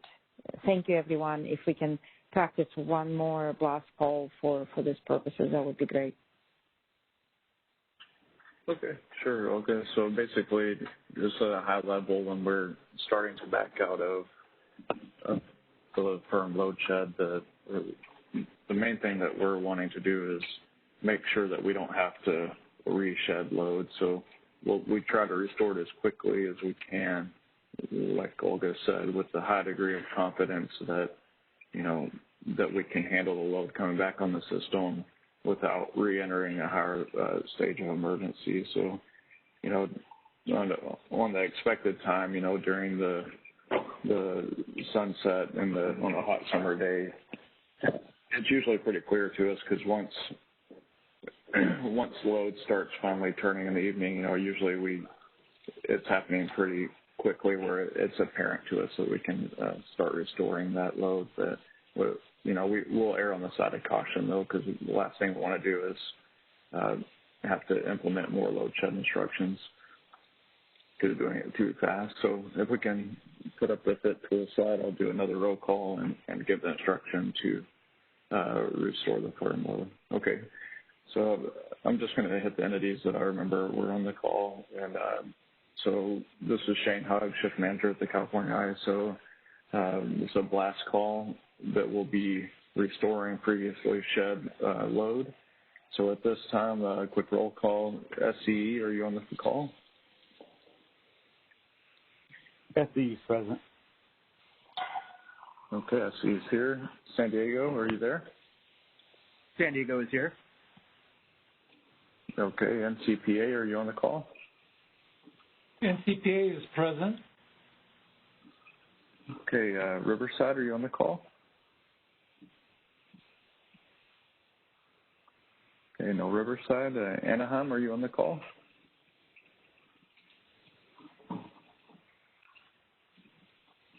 Okay, no Anaheim. Pasadena, are you on the call? Yes, I'm on the call. Okay, Pasadena's on the call. Vernon, are you on the call? Yes, Vernon is on the call.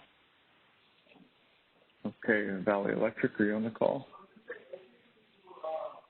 Valley Electric is here. Okay, Valley Electric's on the call. Azusa, are you on the call?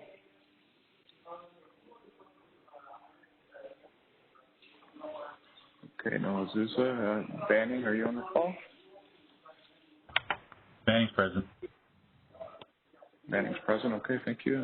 Corona, are you on the call? Corona is present. Okay, Corona's present.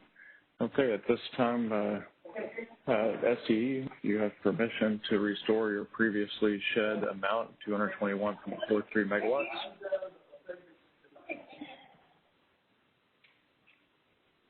I understand at this point, ISO is giving SCE the okay to restore the 221.43 megawatts that are previously shed. That's correct. San Diego, you have permission to shed the previously 40.73 megawatts of firm load that you shed. All right, Shane, just want to make sure I understood you correctly here. Shane Hugg at California ISO is giving me permission, San Diego, to restore the 40.73 megawatts that we previously shed and restore it to normal. Is that correct? That's correct. Thanks, Shane. You're welcome. NCPA, at this time you have permission to restore your 10.10 megawatts of firm load. Hello, this is Dennis Sismet at NCPA. I understand that the Cal ISO is giving me permission to restore the 10.1 megawatts of firm load that was shed earlier. And just to let you know that it could take up to an hour before I'm able to call you back to confirm that that 10.1 megawatts has been restored. That's correct, and I understand that it may take up to an hour. That is correct. Let's see. Pasadena, you have permission to restore 3.05 megawatts of firm load. 10-4, Shane. I understand that ISO is instructing Pasadena to restore all firm load that was shed previously as soon as possible and report back to you after the completion. Thank you. That's correct. That's correct. Thank you. VEA, you have permission to restore your previously shed firm load of 1.5 megawatts. VE understands that ISO Shift Manager Shane Hugg has given VEA permission to restore the 1.5 megawatts of firm load previously shed. That's correct. And Banning, you have permission to restore your 0.45 megawatts of firm load that was previously shed.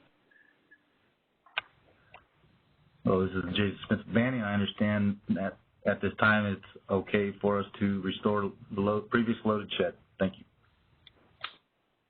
That's correct. Thank you.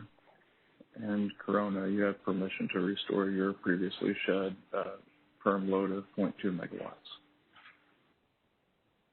City of Corona understands at 11:07 a.m. Mr. Shane Hugg with Cal ISO is granting us permission to restore the previously shed 0.20 megawatts of firm load, and we will report back as soon as we are fully restored. That's all correct. Thank you for the participation. This concludes the blast call.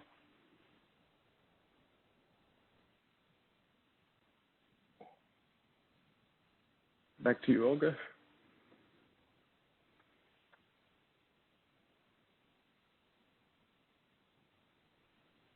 Olga, you're on mute.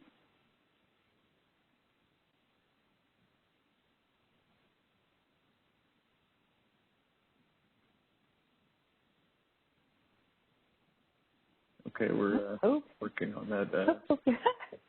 Yeah, that'll do it. Thank you. There you go. There you are. Yay! I had to redial, my call dropped, so thank you guys for unmuting me. Okay, yeah, no, thank you so much, Shane. Thank you everyone for participating. That was fun. Can we go back to the de-escalation slide on the stage 3 to stage 2?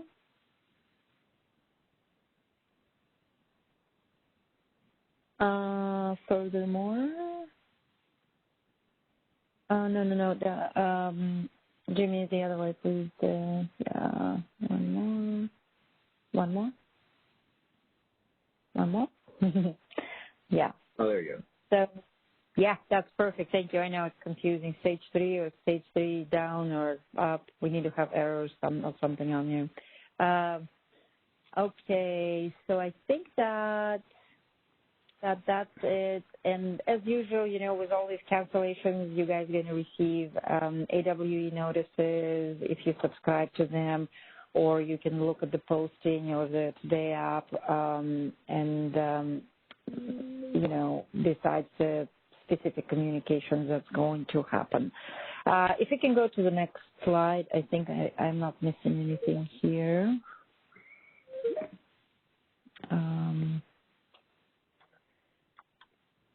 Okay.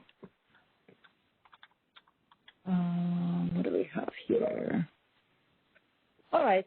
So the return to normal, as usual. I know that we talked to Vernon last time about the specifics of whether the Cal ISO operator will follow up with Vernon specifically, for example, or if you let us know of any load that was taken off and we need to talk to you about, the return to normal operations. If we don't call you, the system operators try to follow up, but if you have any questions in this process or it's been long enough and you saw that cancellation notices for the emergency levels were sent out, please call us back if you have questions or concerns. That I think that is mostly. Hey, Olga. Yes. David Ford has his hand up. Okay, go ahead.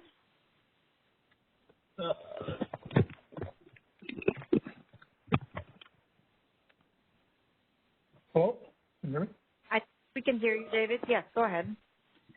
Okay, yeah, we had a question about the restoration as far as, for example, the larger utilities like Edison and PG&E and I guess San Diego as well. If you're restoring, 400 megawatts, you give us the direction to restore 400 megawatts.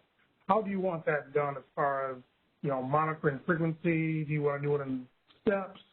You just want to put it all on at the same time and hope that generators and governors respond appropriately? How do you want to manage that? I can speak to that if you want, Olga. Yes, perfect. Thank you, Shane.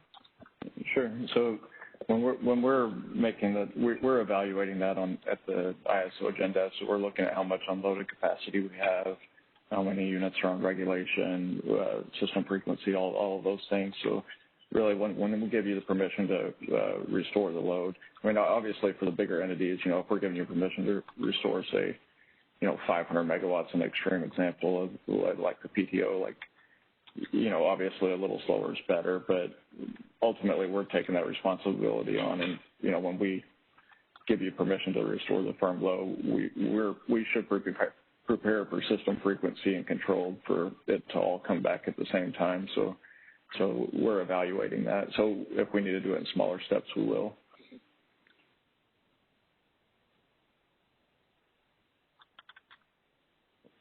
Hopefully that. Yeah, no, thank you.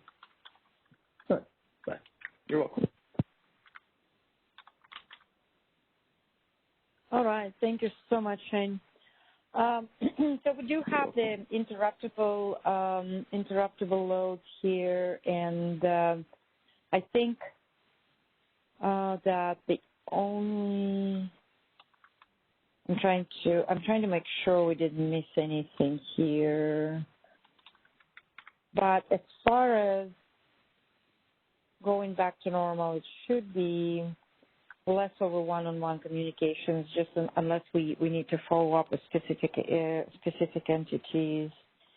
But once the load is restored, we also expect the call back. Is that correct, Shane? From what we discussed? Oh, yeah, that's correct, yeah. Yeah, okay, all right. Okay, perfect. We can go to the next slide if there's no any questions on this.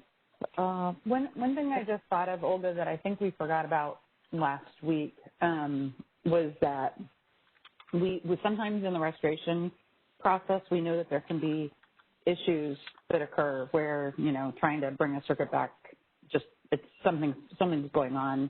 And so if we've given the instructions, though, for the restoration, we're okay with all the load to come back, we can still go back and return to normal.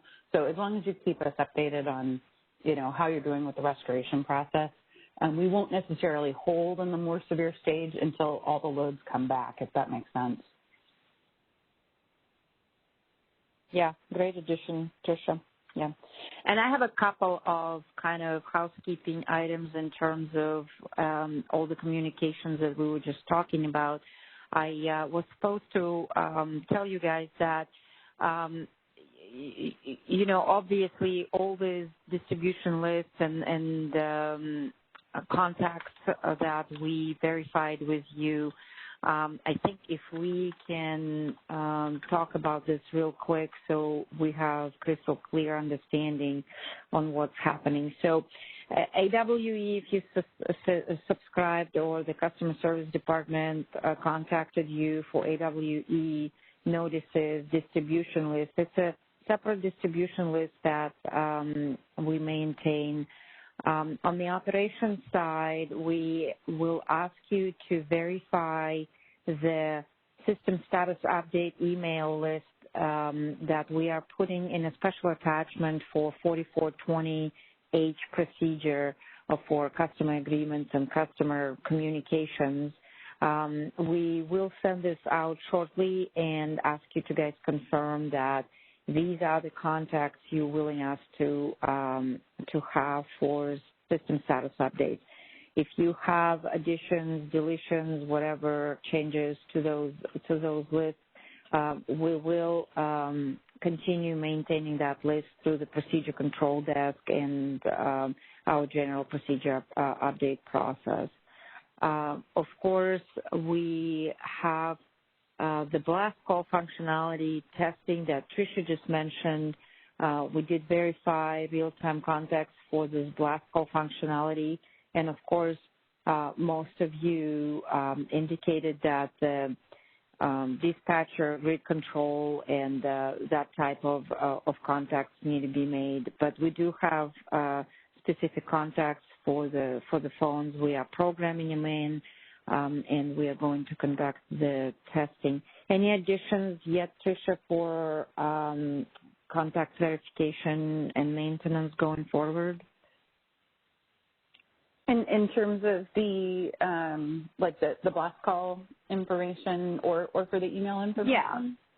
Yeah. I hope I covered it correctly because AWE is one way. Yeah. System status update. Yeah. Okay. Yeah. When we send that new 4420 attachment out, if you've got any corrections, that'll come from procedure control and for updates specifically to that document, you can just reply back to procedure control, make sure we've got the right groups, and the numbers will be in there too, right? So, I think we're good. Okay. Any questions on the contacts and how to get on the correct distribution list? Because it's always confusing, right? Because we use several methods and several mediums, and it is for a reason. I know that some of the entities on the call are small and one person might wear several hats, several entities do things differently from others, right? So we try to be flexible and maintain, this good communication methods with you guys, and it's still work in progress, but because of so much variability on how processes are set up on your end, we're asking for your patience, and if we need to change something, please let us know. We want to make sure that you receive the correct call, you receive the correct email, and all this training and all this communication outreach is just for that reason. We would like to make it better and helpful. Yeah, I'm assuming if you try to do the blast call in an actual event, if you're not able to get hold of us, then your KISO Gen Desk will just call the usual number that they contact when they want to contact NCPA dispatch. Is that correct? Yep, that would be our backup. Thank you. Excuse me, this is Pasadena. Maybe it's better for us too as well, instead of communicating through the phone because you guys are busy. Maybe we could just respond to the email that we shed load or restore the load. I'll kick that over to Dave Delpart. So to introduce Dave, he's our new director for real-time operations. So the person that's going to be responsible for sending that email, like that system status update email, will be like an off-shift person. So if a response comes back over email, then they're going to have to make sure to get it over to the shift manager, which may or may not be timely. So I don't know, Dave, what do you think? So thanks, everybody. I'm still getting my feet wet here a little bit, but the way I'm thinking about that question, which is a good one, is you were given an operating instruction, right? And so if you're providing feedback to that operating instruction, that should go back to the floor. If things are busy and it's too tight, we will have extra staff down on the floor to be able to take the additional load of the phone calls.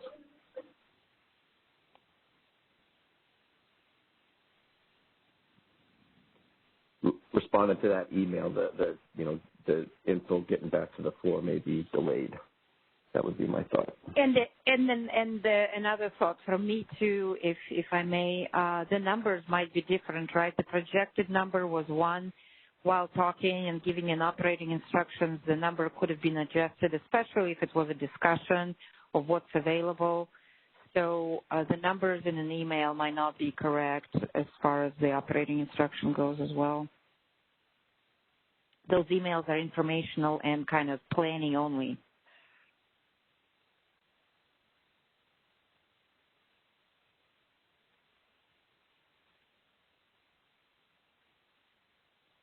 Did that cover your question?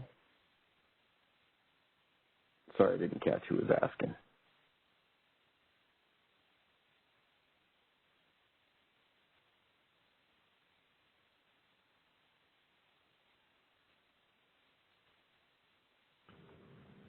It is possible they may have dropped off the line for whatever reason. If so, they'll be back in just a moment, and I'll see them as they dial in.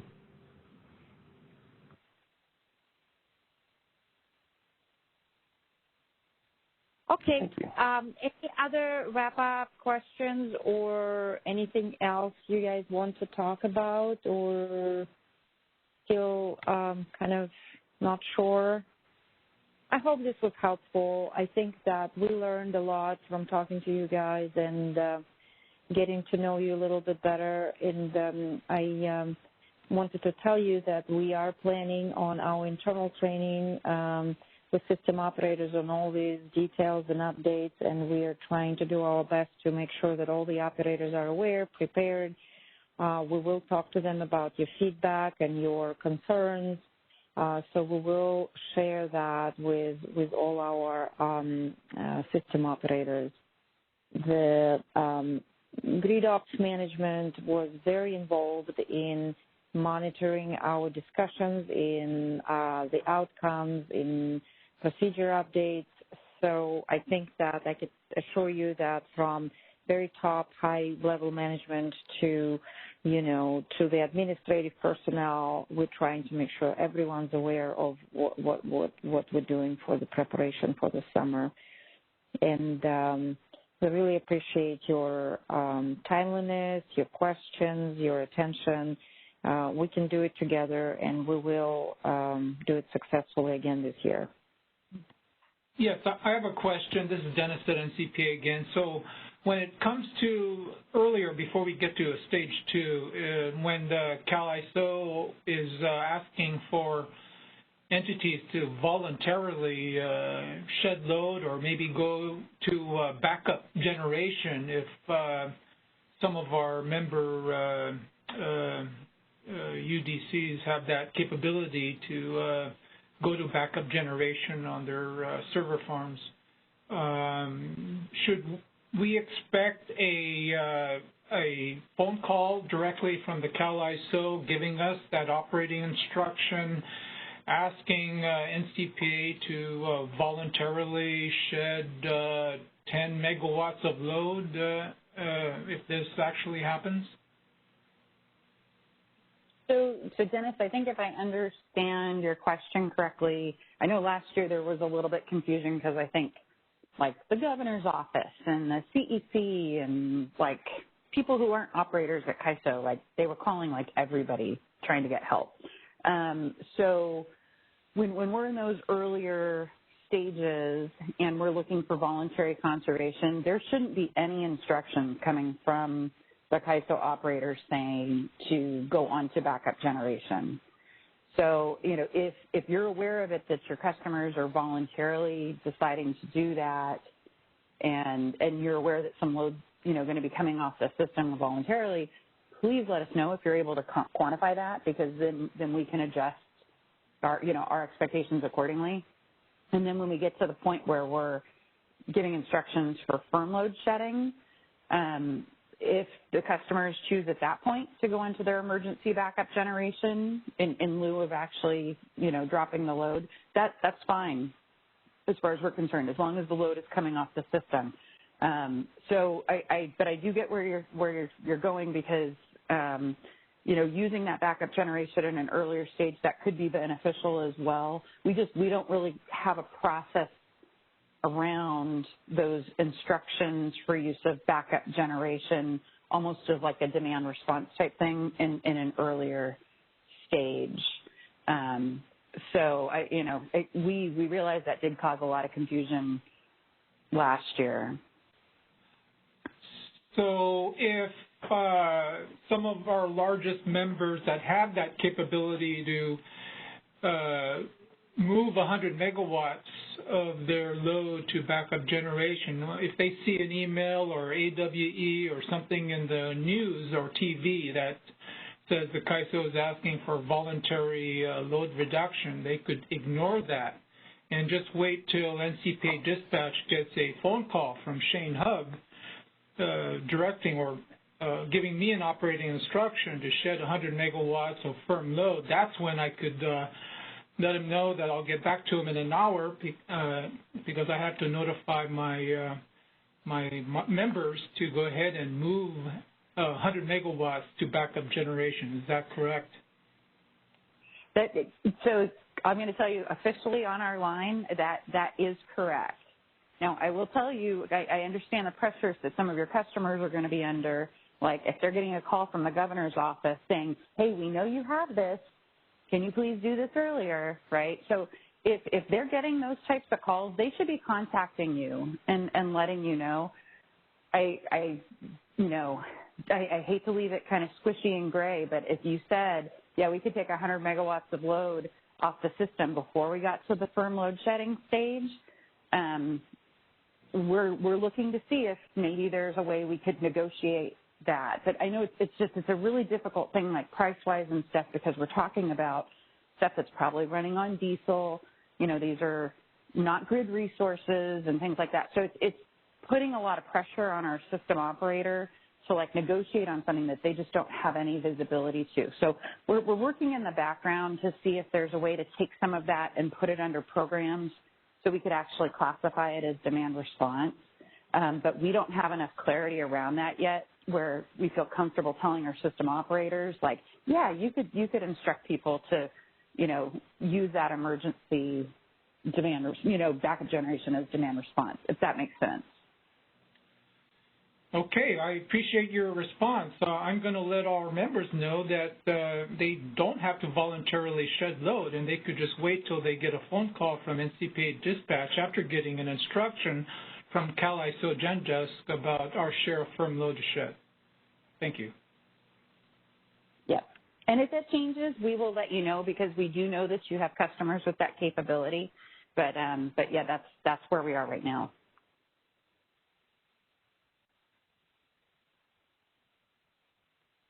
Thank you, Tricia. Thanks, Danny. It's a good question. Anybody else? Any other things we want to talk about?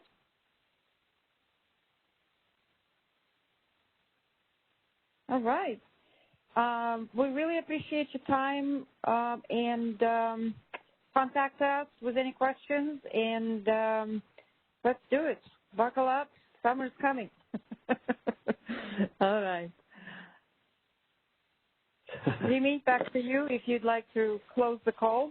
Yeah, thanks, Olga. Yeah, thanks again, folks. Really important stuff to go over this and ensure we have everything tightened up before the summer. So this is recorded. As mentioned, I'll send out the previous session's recording as well as this one together just to make it easy on folks. And great questions. And thanks again, Tricia, for that last response. Yeah, Dennis, we're working on following up on that, so good question. So thanks again, folks, and have a great rest of your afternoon. Appreciate it.